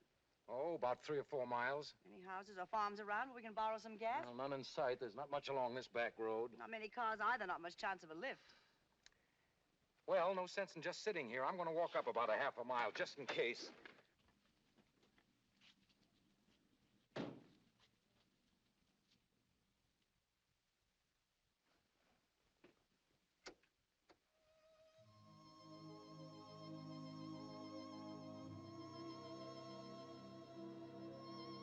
You want it on?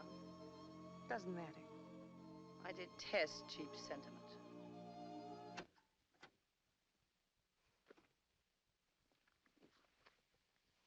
Karen. Mm-hmm. No, thank you. I haven't been very pleasant this weekend. We've all been a little tense lately. Come to think of it, I haven't been very pleasant for weeks. For that, I'm truly sorry. More than any two people I know, I don't want you and Lloyd to be angry with me. We're never deeply angry. We just get mad the way you do. We know you too well. And so many people know me. I wish I did. I wish someone would tell me about me. You're Margo. Just Margo. And what is that? Besides something spelled out in light bulbs, I mean. Besides something called a temperament, which consists mostly of swooping about on a broomstick and screaming at the top of my voice. Infants behave the way I do, you know. They carry on and misbehave. They'd get drunk if they knew how. When they can't have what they want. When they feel unwanted or insecure or unloved. What about Bill? What about Bill? He's in love with you. More than anything in this world, I love Bill. And I want Bill. And I want him to want me.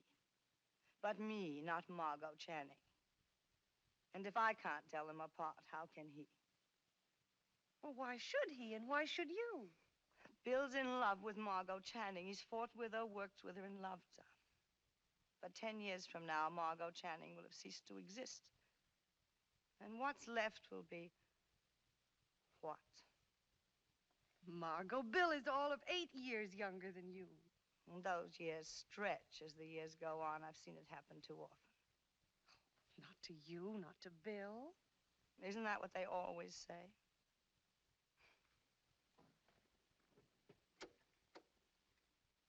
No, I don't suppose the heater runs if the motor doesn't.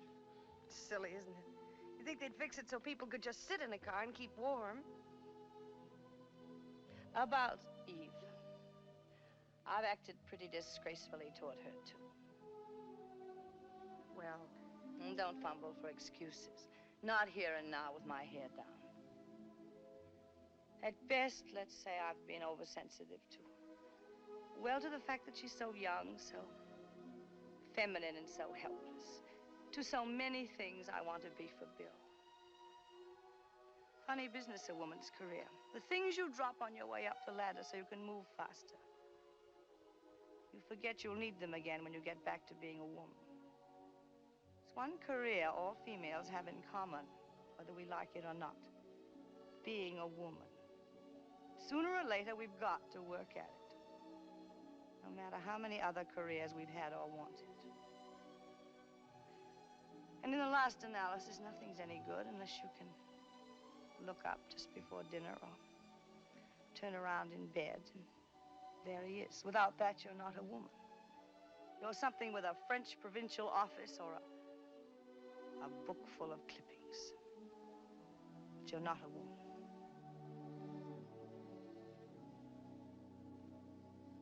Slow curtain, the end. Margo, I want you to know how sorry I am about this. About what? This. I can't tell you how sorry I am. Don't give it a thought. One of Destiny's merry pranks. After all, you didn't personally drain the gasoline tank yourself.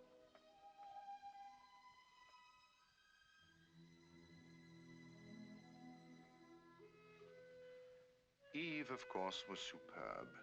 Many of the audience understandably preferred to return another time to see Margo. But those who remained cheered loudly, lustily, and long for Eve. How thoughtful of her to call and invite me that afternoon. And what a happy coincidence that several representatives of other newspapers happened to be present. All of us invited that afternoon to attend an understudy's performance about which the management knew nothing until they were forced to ring up the curtain at 9 o'clock. Coincidence. You were better than all right, kid. You gave a performance. You rang a bell. Little things here and there, but it doesn't matter. You can be proud of yourself. You've got a right to be. Are you proud of me, Bill? I'll admit I was worried when Max called. I had my doubts. You shouldn't have had any doubts. Well, after all, the other day was one scene. The woods are full of one-scene sensations. But you did it. With work and patience, you'll be a good actress. If that's what you want to be. Is that what you want me to be? I'm talking about you and what you want. So am I. What have I got to do with it? Everything. The names I've been called, but never Svengali. Good luck. Don't run away, Bill. From what would I be running? You're always after truth on the stage. What about off? I'm for it. Then face it. I have. Ever since that first night here in this dressing room. When I told you what every young actress should know? When you told me that whatever I became, it would be because of you. Makeup's a little heavy. And for you. You're quite a girl. You think? I'm in love with Margo. Hadn't you heard? You hear all kinds of things. I'm only human, rumors to the contrary, and I'm as curious as the next man. Find out. Only thing. What I go after, I want to go after. I don't want it to come after me.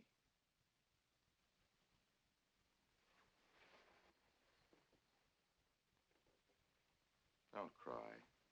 Just score it as an incomplete forward pass.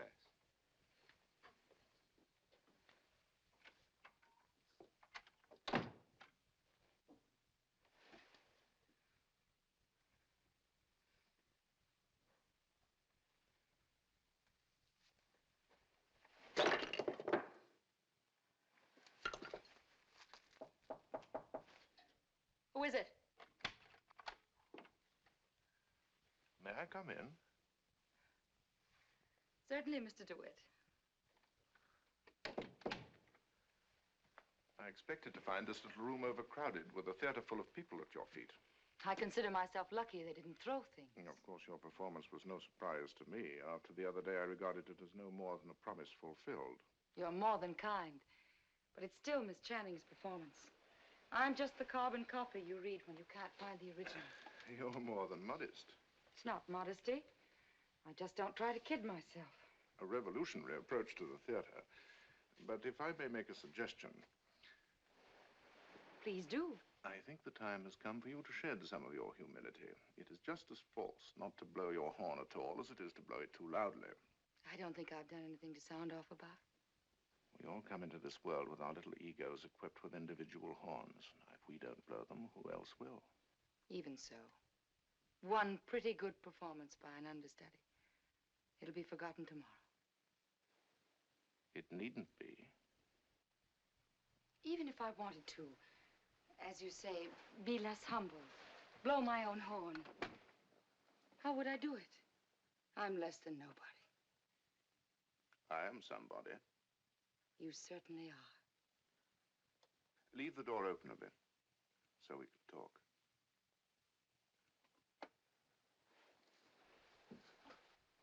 After you change, if you're not busy elsewhere, we could have supper. I'd love to. Or should I pretend I'm busy? Let's have a minimum of pretending. I shall want to do a column about you. I'm not even enough for a paragraph. Perhaps more than one. There's so much I want to know. I've heard your story in bits and pieces. Your home in Wisconsin, your tragic marriage, your fanatical attachment to Margo. It started in San Francisco, didn't it? I say your idolatry of Margo started in San Francisco, didn't it? That's right. San Francisco, an oasis of civilization in the California desert. Tell me, do you share my high opinion of San Francisco? Yes, I do. And that memorable night when Margo first dazzled you from the stage, what theater was it in San Francisco? Was it the Schubert? Yes, the Schubert. Fine old theater, the Schubert. Full of tradition, untouched by the earthquake, or should I say fire. Tell me, what was your husband's name? Eddie? Eddie what? I'm about to go into the shower. I won't be able to hear you. Oh, well, it can wait. Where would you like to go? We must make this a special night. You take charge. I believe I will.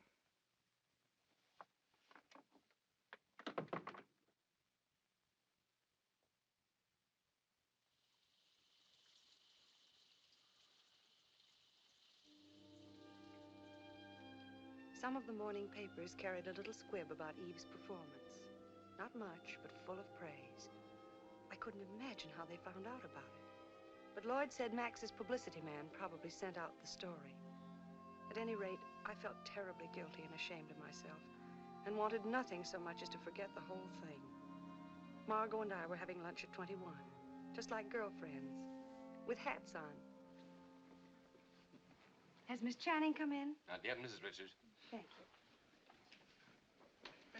Oh, Eve, I've heard the most wonderful things about your performance.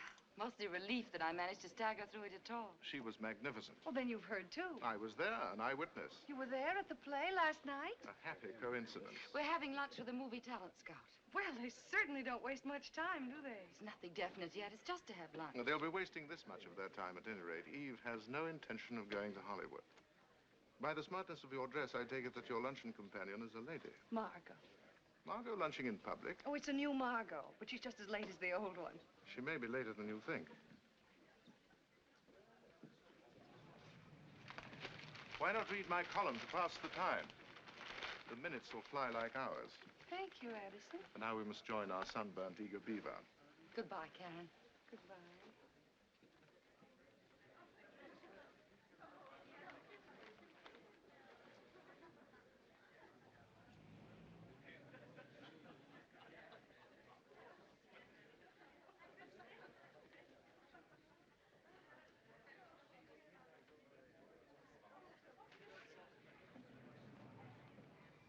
And so my hat, which has, lo, these many seasons become more firmly rooted about my ears, is lifted to Miss Harrington. I am once more available for dancing in the streets and shouting from the housetops. I thought that one went out with Wolcott. Now, down here, listen to this. Miss Harrington had much to tell, and these columns shall report her faithfully about the lamentable practice in our theater of permitting, shall we say, mature actresses to continue playing roles requiring a youth and vigor for which they retain but a dim memory. I just can't believe it. It gets better. About the understandable reluctance on the part of our entrenched first ladies of the stage to encourage, shall we say, younger actresses, about Miss Harrington's own long and unsupported struggle for opportunity. I can't believe Eve said those things. In this rat race, everybody's guilty till they're proved innocent. One of the differences between the theater and civilization. What gets me is how all the papers in town happen to catch that particular performance. Lloyd says it's a publicity release. The little witch must have sent out Indian runners, snatching critics out of bars and steam rooms and museums or wherever they hole up. But she won't get away with it. Nor will Addison DeWitt and his poison pen. If Equity or my lawyer can't or won't do anything about it, I shall personally stuff that pathetic little lost lamb down Mr. DeWitt's ugly throat.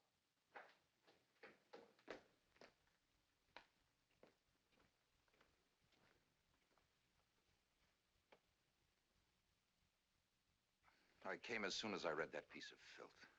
I ran all the way.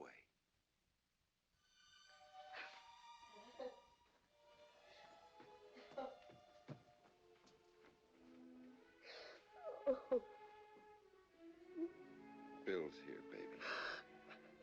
Everything's all right now.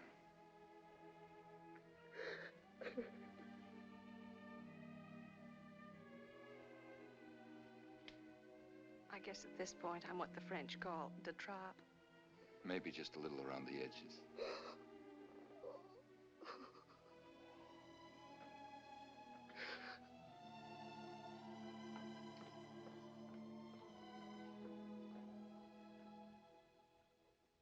It's Addison from start to finish. It drips with his brand of venom.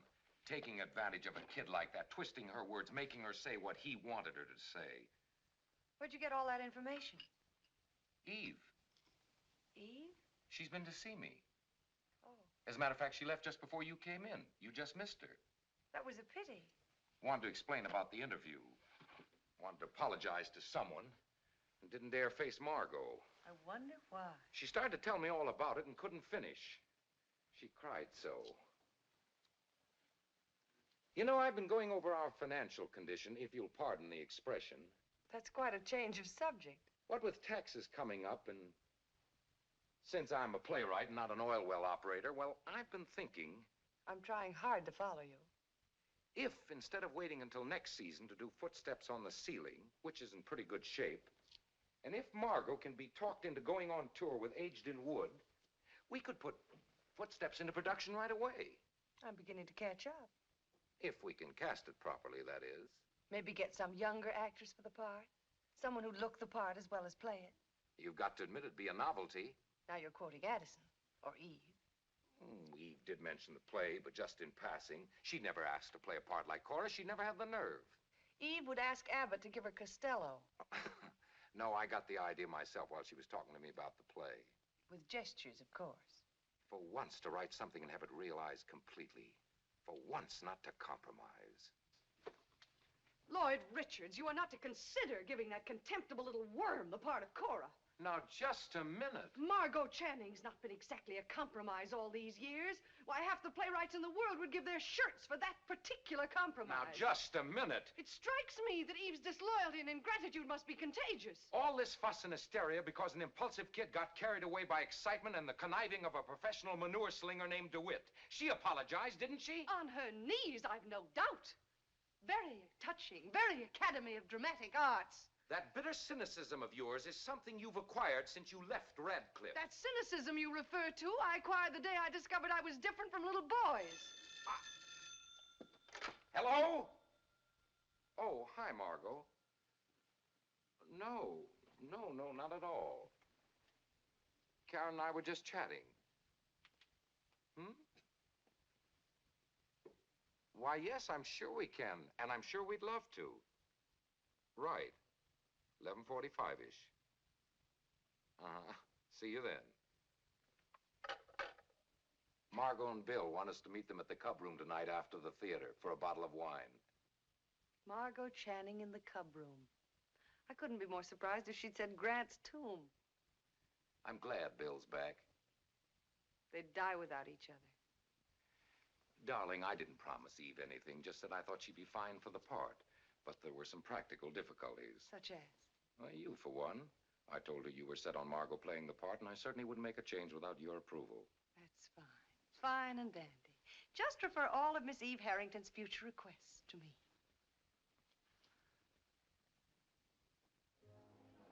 The so-called art of acting is not one for which I have a particularly high regard.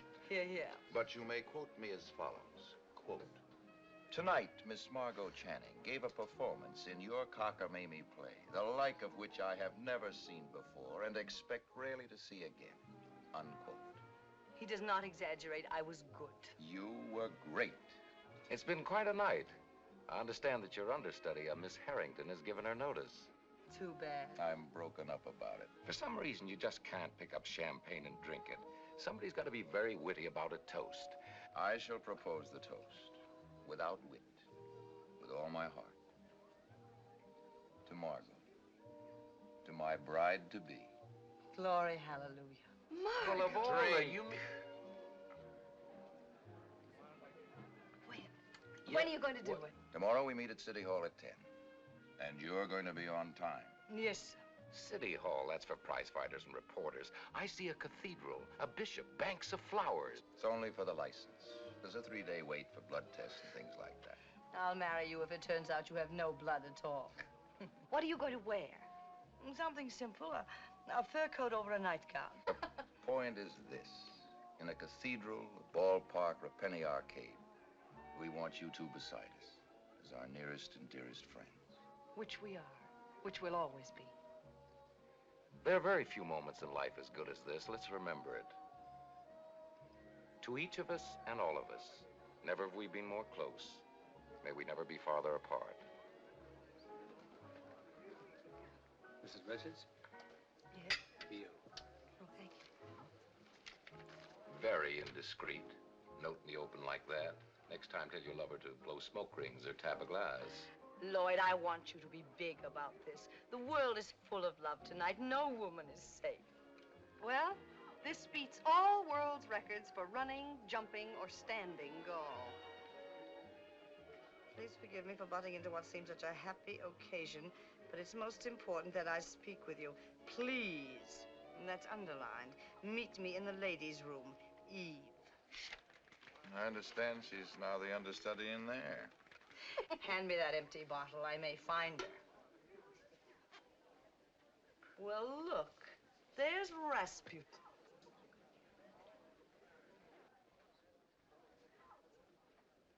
Encore de champagne. Oh, more champagne, Miss Channing? That's what I said, Bub. After all, maybe she just wants to apologize. I have no possible interest in anything she'd have to say. But what could she say? That's what fascinates me. Go on, find out. Karen, during all the years of our long friendship, I have never let you go to the ladies' room alone. Now I must. I am busting to find out what's going on in that feverish little brain waiting in there. All right.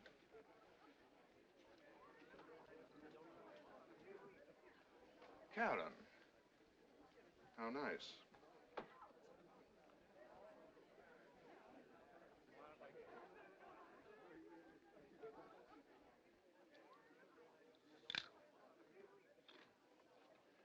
Very effective, but why take it out on me?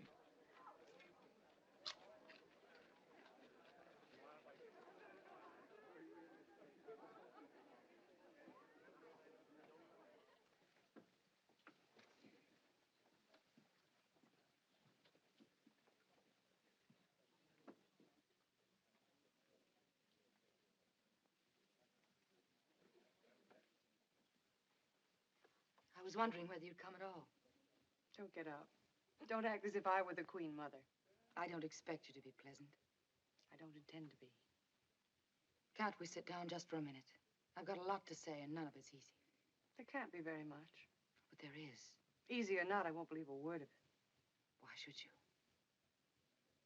Please sit down.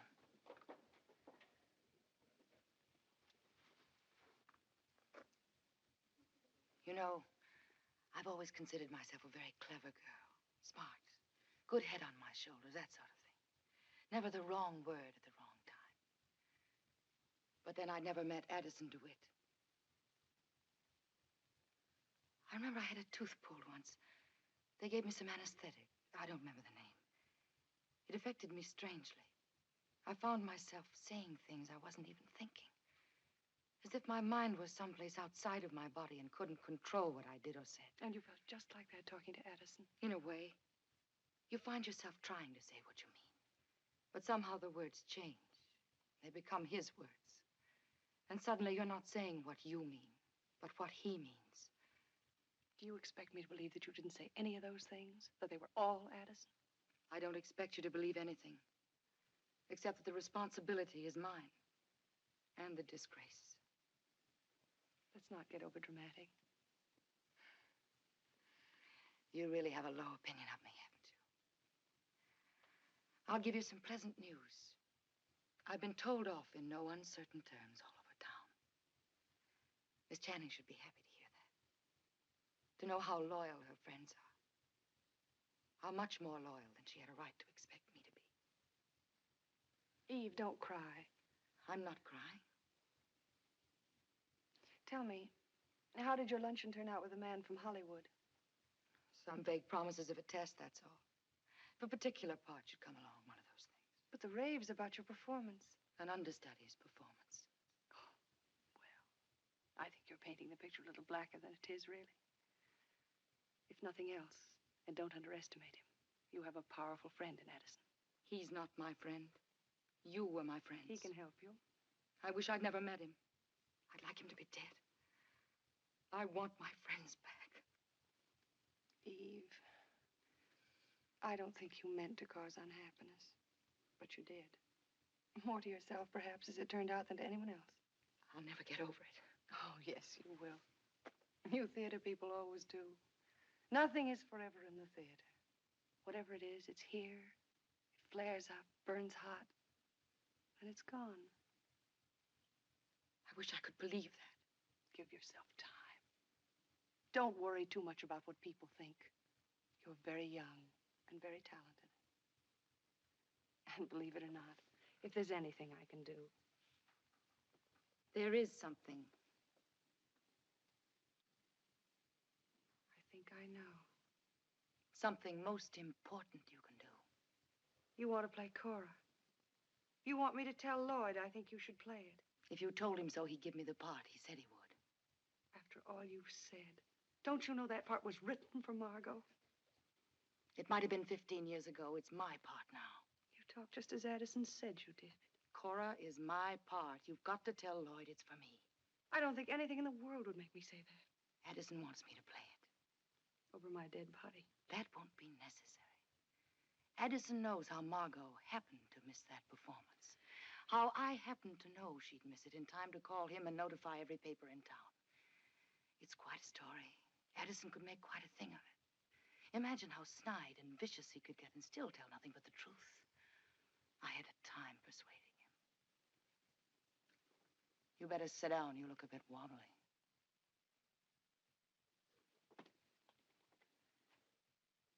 If I play Cora, Addison will never tell what happened, in or out of print.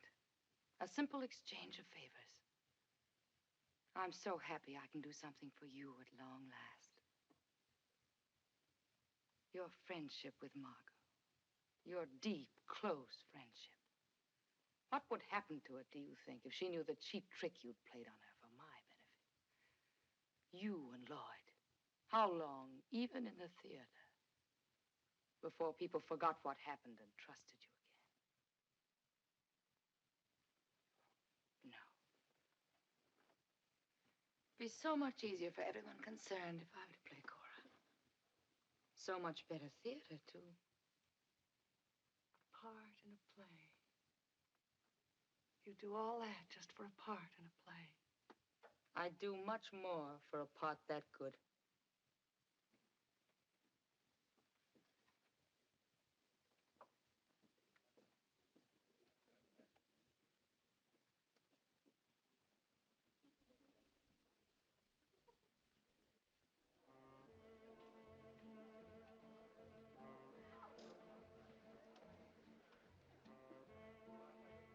Hungry? I'm not surprised after all that humble pie. Nothing of the kind. Karen and I had a nice talk. Heart to heart, woman to woman, including a casual reference to the part of Cora and your hopes of playing it? I discussed it very openly. I told her I'd spoken to Lloyd and that he was interested. And Karen mentioned, of course, that Margo expects to play the part. Oddly enough, she didn't say a word about Margo. Oh. Just that she'll be happy to do what she can to see that I play. Just like that, eh? Just like that. You know, Eve, sometimes I think you keep things from me. I don't think that's funny. It wasn't meant to be. I confide in you and rely on you more than anyone I've ever known. Say a thing like that now without any reason, when I need you more than ever. I hope you mean what you say. I intend to hold you to it. We have a great deal in common, it seems to me.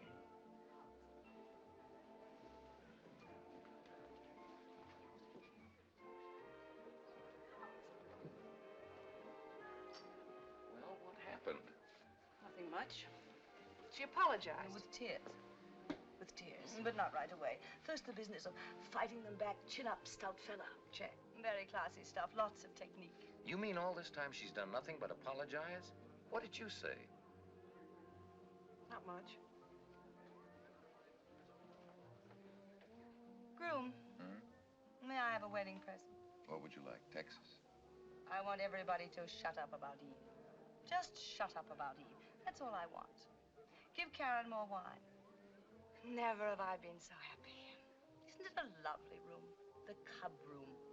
What a lovely, clever name. Where the elite meet.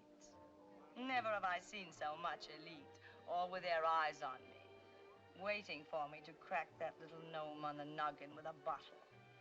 But not tonight. I'm forgiving tonight. Even Eve, I forgive Eve. There they go.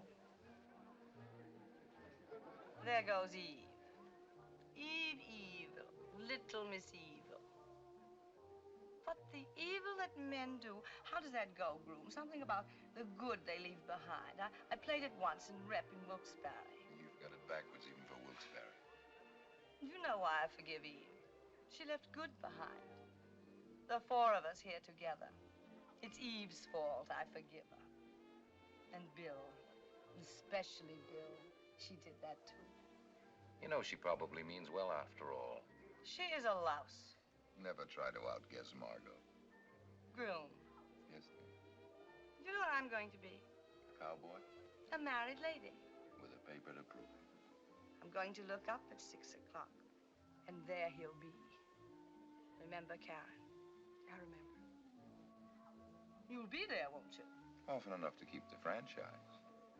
No more make-believe, off stage or on. Remember Lloyd. I mean it now. Lloyd, will you promise not to be angry with me? Well, that depends. I mean really deeply angry. I don't think I could be. Well, I don't want to play Cora. What? Now, wait a minute. You're always so touchy about his plays. It isn't the part. It's a great part and a fine play. But not for me anymore. Not for a four-square, upright, downright, forthright married lady. What's your being married got to do with it? It means I've finally got a life to live. I don't have to play parts I'm too old for. Just because I've got nothing to do with my nights. Oh, Lloyd, I know you've made plans. I'll make it up to you, believe me. I'll tour a year with this one, anything. Only you do understand, don't you?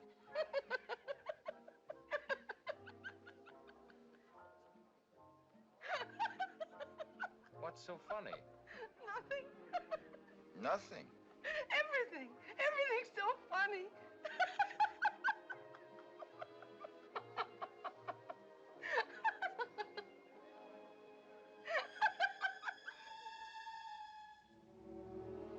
Lloyd never got around, somehow, to asking whether it was all right with me for Eve to play Cora.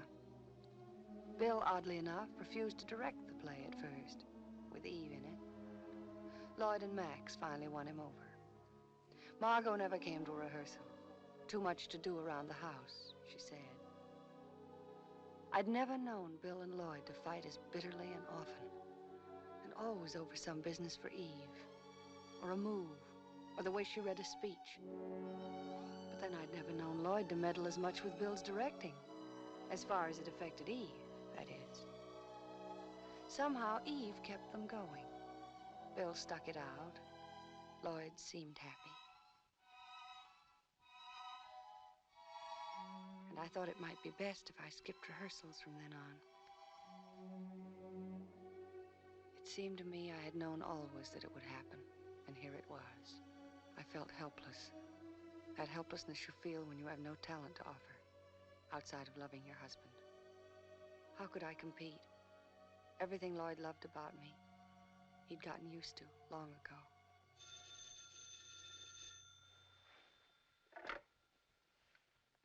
Hello? Who? Who's calling, Mr. Richards? My name wouldn't mean anything. I room across the hall from Eve Harrington. And she isn't well. She's been crying all night, and she's hysterical, and she doesn't want a doctor, and... Who is it? What's it all about? Did Miss Harrington tell you to call Mr. Richards? Oh, no, Eve didn't say to call him. But I remember that I saw Mr. Richards with her a couple of times, and, well, I thought they being such good friends, and... Hello, this is Lloyd Richards. Where is Eve? Let me talk to her. Hello, Mr. Richards. She's upstairs in her room. I really hate to bother you this way, but the way Eve's been feeling, I've just been worried sick, what with her leaving tomorrow for New Haven and all. Tell her not to worry. Tell her I'll be right over.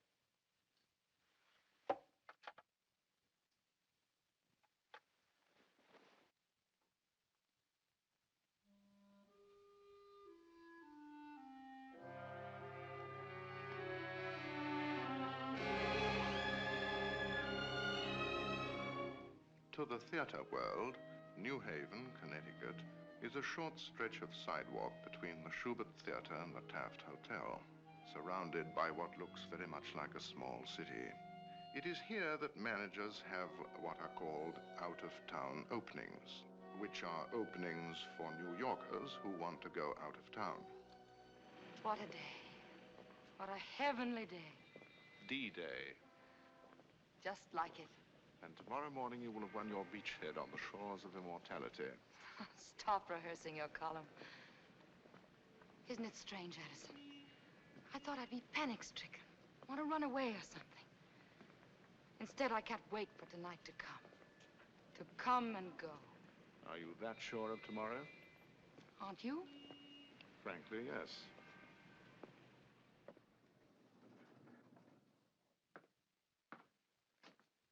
It'll be a night to remember. It'll bring me everything I've ever wanted. The end of an old road, the beginning of a new one. All paved with diamonds and gold?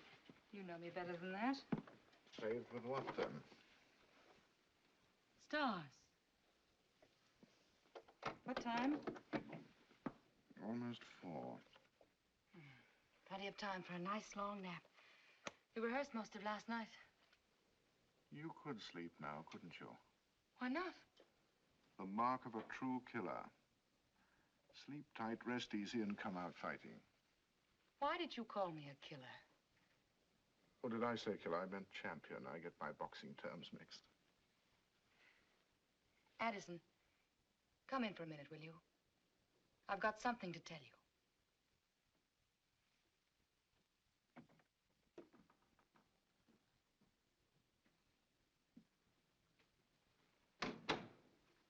Sweets are for expense accounts. Aren't you being extravagant? Max is paying for it. He and Lloyd had a terrific row, but Lloyd insisted. Can I fix you a drink? Also with the reluctant compliments of Max Fabian? Lloyd. I never have any. He likes a few drinks after we finish, so he set it up. Some plain soda. Lloyd must be expecting a record run in New Haven. That's for tonight. You're invited. We're having everyone up after the performance. We are? Lloyd and I. I find it odd that Karen isn't here for the opening, don't you? Addison. She's always been so fanatically devoted to Lloyd, one would think that only death or destruction could keep her. Addison, just a few minutes ago, when I said this would be a night to remember, that it would bring me everything I ever wanted. Oh, yeah, something about an old road ending and a new one starting, all paved with stars. I didn't mean just the theater. What else? Lloyd Richards. He's going to leave Karen. We're going to be married. So that's it. Lloyd. Still just the theater, after all. It's nothing of the kind. Lloyd loves me. I love him. I know nothing of Lloyd and his loves. I leave those to Louisa May Alcott, but I do know you. I'm in love with Lloyd. Lloyd Richards is commercially the most successful playwright in America. You have no right to say such thing. And artistically the most promising. Eve, dear, this is Addison. Oh, Addison, won't it be just perfect? Lloyd and I. There's no telling how far we can go. You'll write great plays for me. I'll make them great. You're the only one I've told. The only one who knows except Lloyd and me. And Karen. She doesn't know. She knows enough not to be here. But not all of it. Not that Lloyd and I are going to be married. I see. And when was this unholy alliance joined? We decided night before last, before we came up here. I trust the setting was properly romantic. Lights on dimmers and gypsy violins off stage. The setting wasn't romantic, but Lloyd was. He woke me up at 3 o'clock in the morning, banging on my door. He couldn't sleep, he said. He'd left Karen. Couldn't go on with a play or anything else until I promised to marry him. We sat and talked until it was light. He never went home. You sat and talked until it was light? We sat and talked, Addison. I want to run at the play contract. There never was, and there never will be another like you. Well, say something. Anything. Congratulations. Skål. Good work, Eve.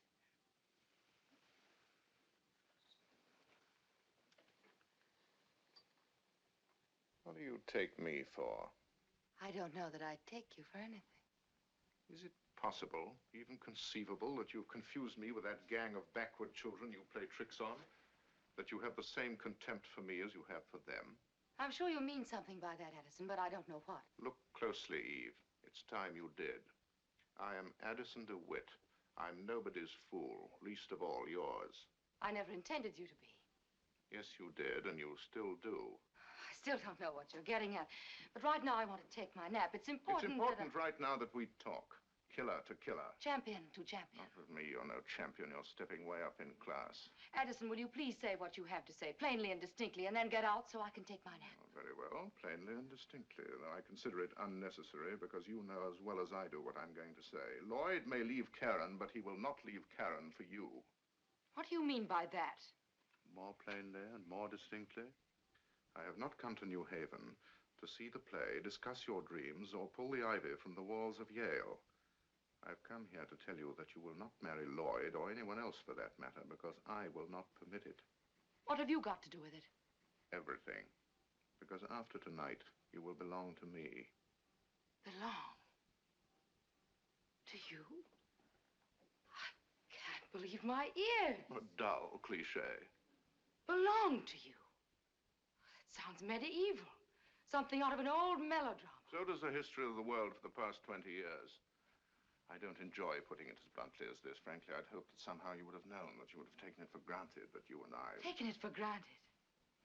That you and I...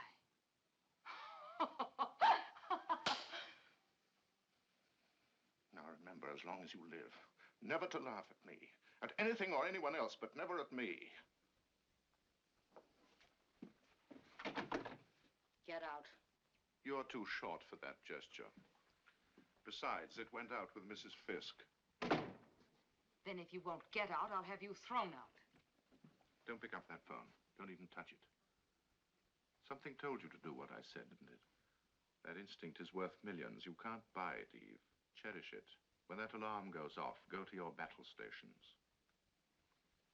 To begin with, your name is not Eve Harrington. It's Gertrude Slozinski. What of it? It's true your parents were poor, and they still are. They would like to know how you are and where. They haven't heard from you for 3 years. What of it? A matter of opinion, granted. It's also true that you worked in a brewery. But life in the brewery was apparently not as dull as you pictured it. In fact, it got less and less dull until your boss's wife had your boss followed by detectives. She never proved anything, not a thing. But the $500 you got to get out of town brought you straight to New York, didn't it?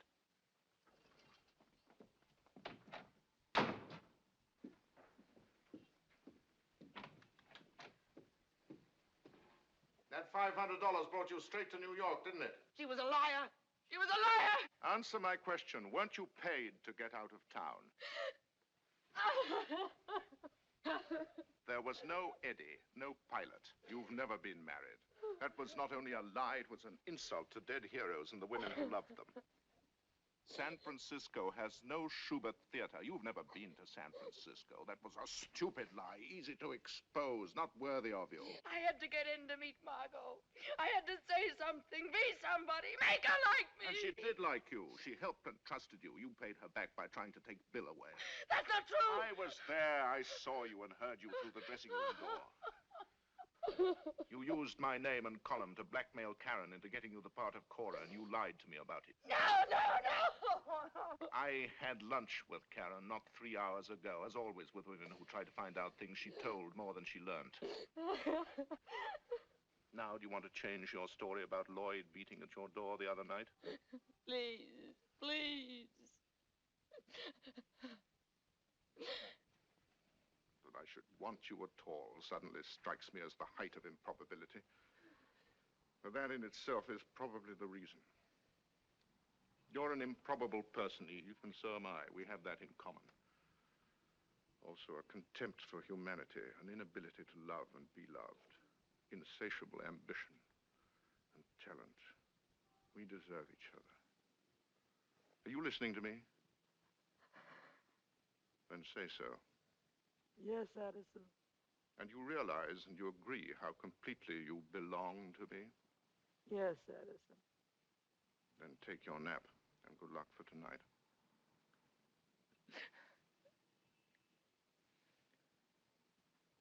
I won't play tonight. I couldn't. Not possibly. I couldn't go on. Couldn't go on? You'll give the performance of your life.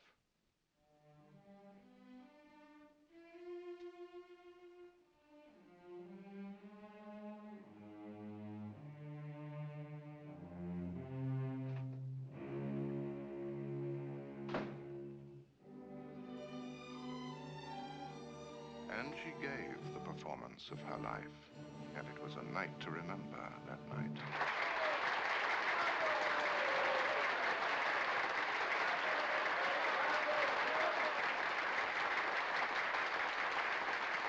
Honored members of the Sarah Siddons Society, distinguished guests, ladies and gentlemen, what is there for me to say? Everything wise and witty has long since been said by minds more mature and talents far greater than mine. For me to thank you as equals would be presumptuous. I am an apprentice in the theater and have much to learn from all of you. Let me say only that I am proud and happy, and that I regard this great honor not so much as an award for what I have achieved, but as a standard to hold against what I have yet to accomplish. And further, that I regard it as bestowed upon me only in part. The larger share belongs to my friends in the theater, and to the theater itself, which has given me all I have. In good conscience, I must give credit where credit is due. To Max Fabian. Dear Max. Dear, sentimental, generous, courageous Max Fabian, who took a chance on an unknown, untried amateur.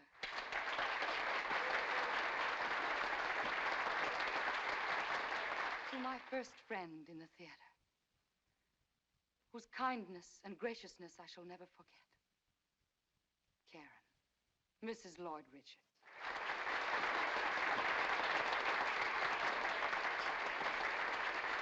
It was Karen who first brought me to one whom I'd always idolized. One who became my benefactress and champion. A great actress and a great woman. Margo Channing.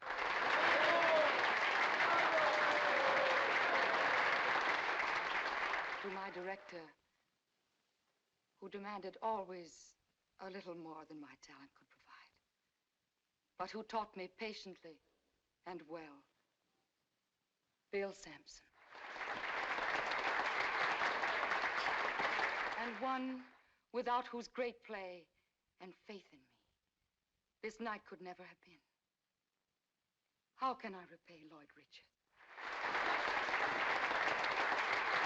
How can I repay the many others, so many I couldn't possibly name them all, whose help, guidance, and advice have made this the happiest night of my life possible. Although I am going to Hollywood next week to make a film, do not think for a moment that I am leaving you. How could I? My heart is here in the theater, and 3,000 miles are too far to be away from one's heart. I'll be back to claim it, and soon. That is, if you want me back.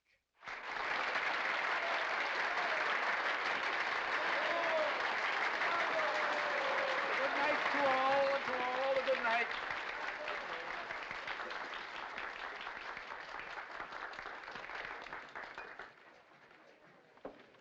For services rendered beyond the whatever it is of duty, darling.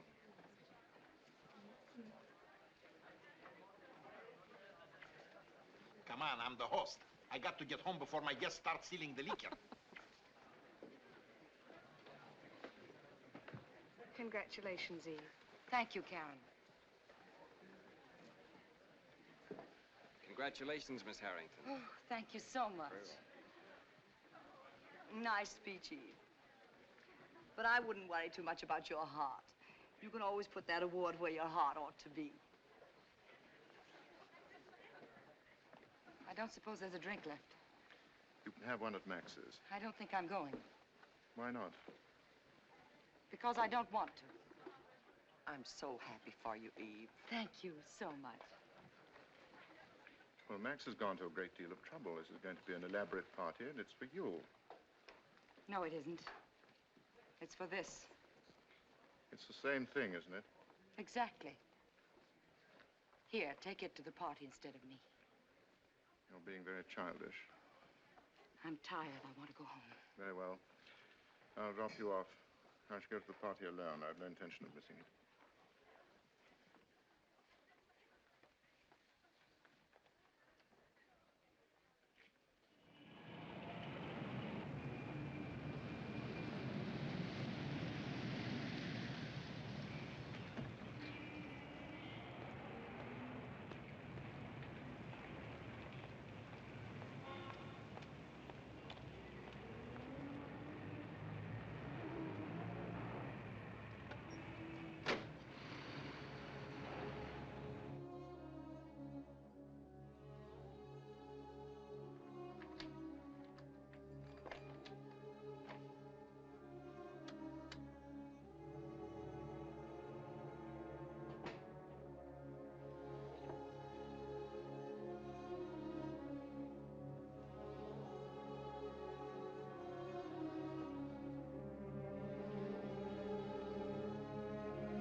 Who are you?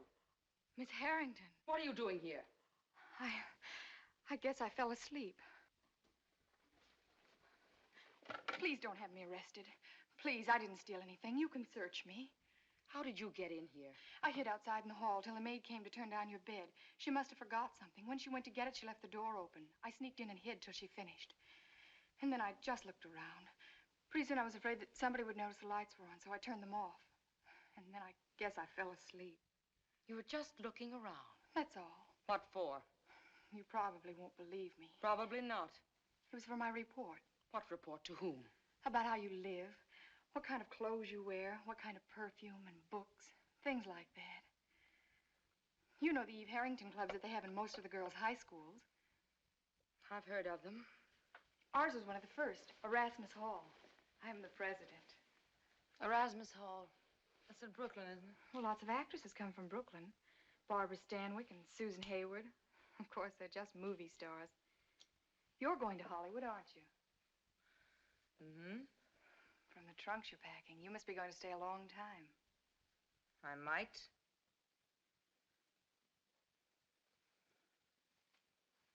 That spilled drink's gonna ruin your carpet. Maid'll fix it in the morning. I'll just clean up the mess. Don't bother.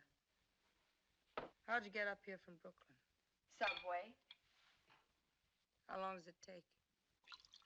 Oh, with changing and everything, a little over an hour. It's after 1 now. You won't get home till all hours. I don't care if I never get home. That's the door. You rest. I'll get it.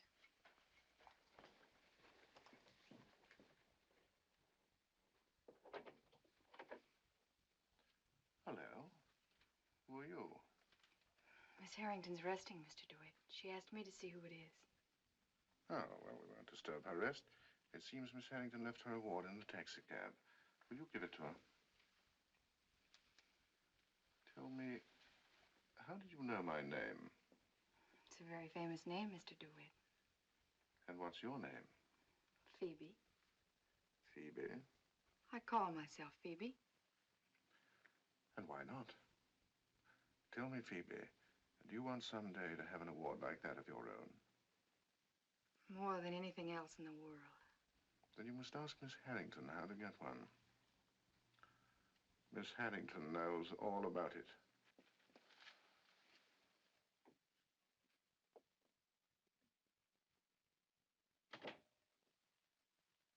Who was it? Just a taxi driver, Miss Harrington. You left your award in his cabin. He brought it back. Oh. Put it on one of the trunks, will you? I want to pack it. Sure, Miss Harrington.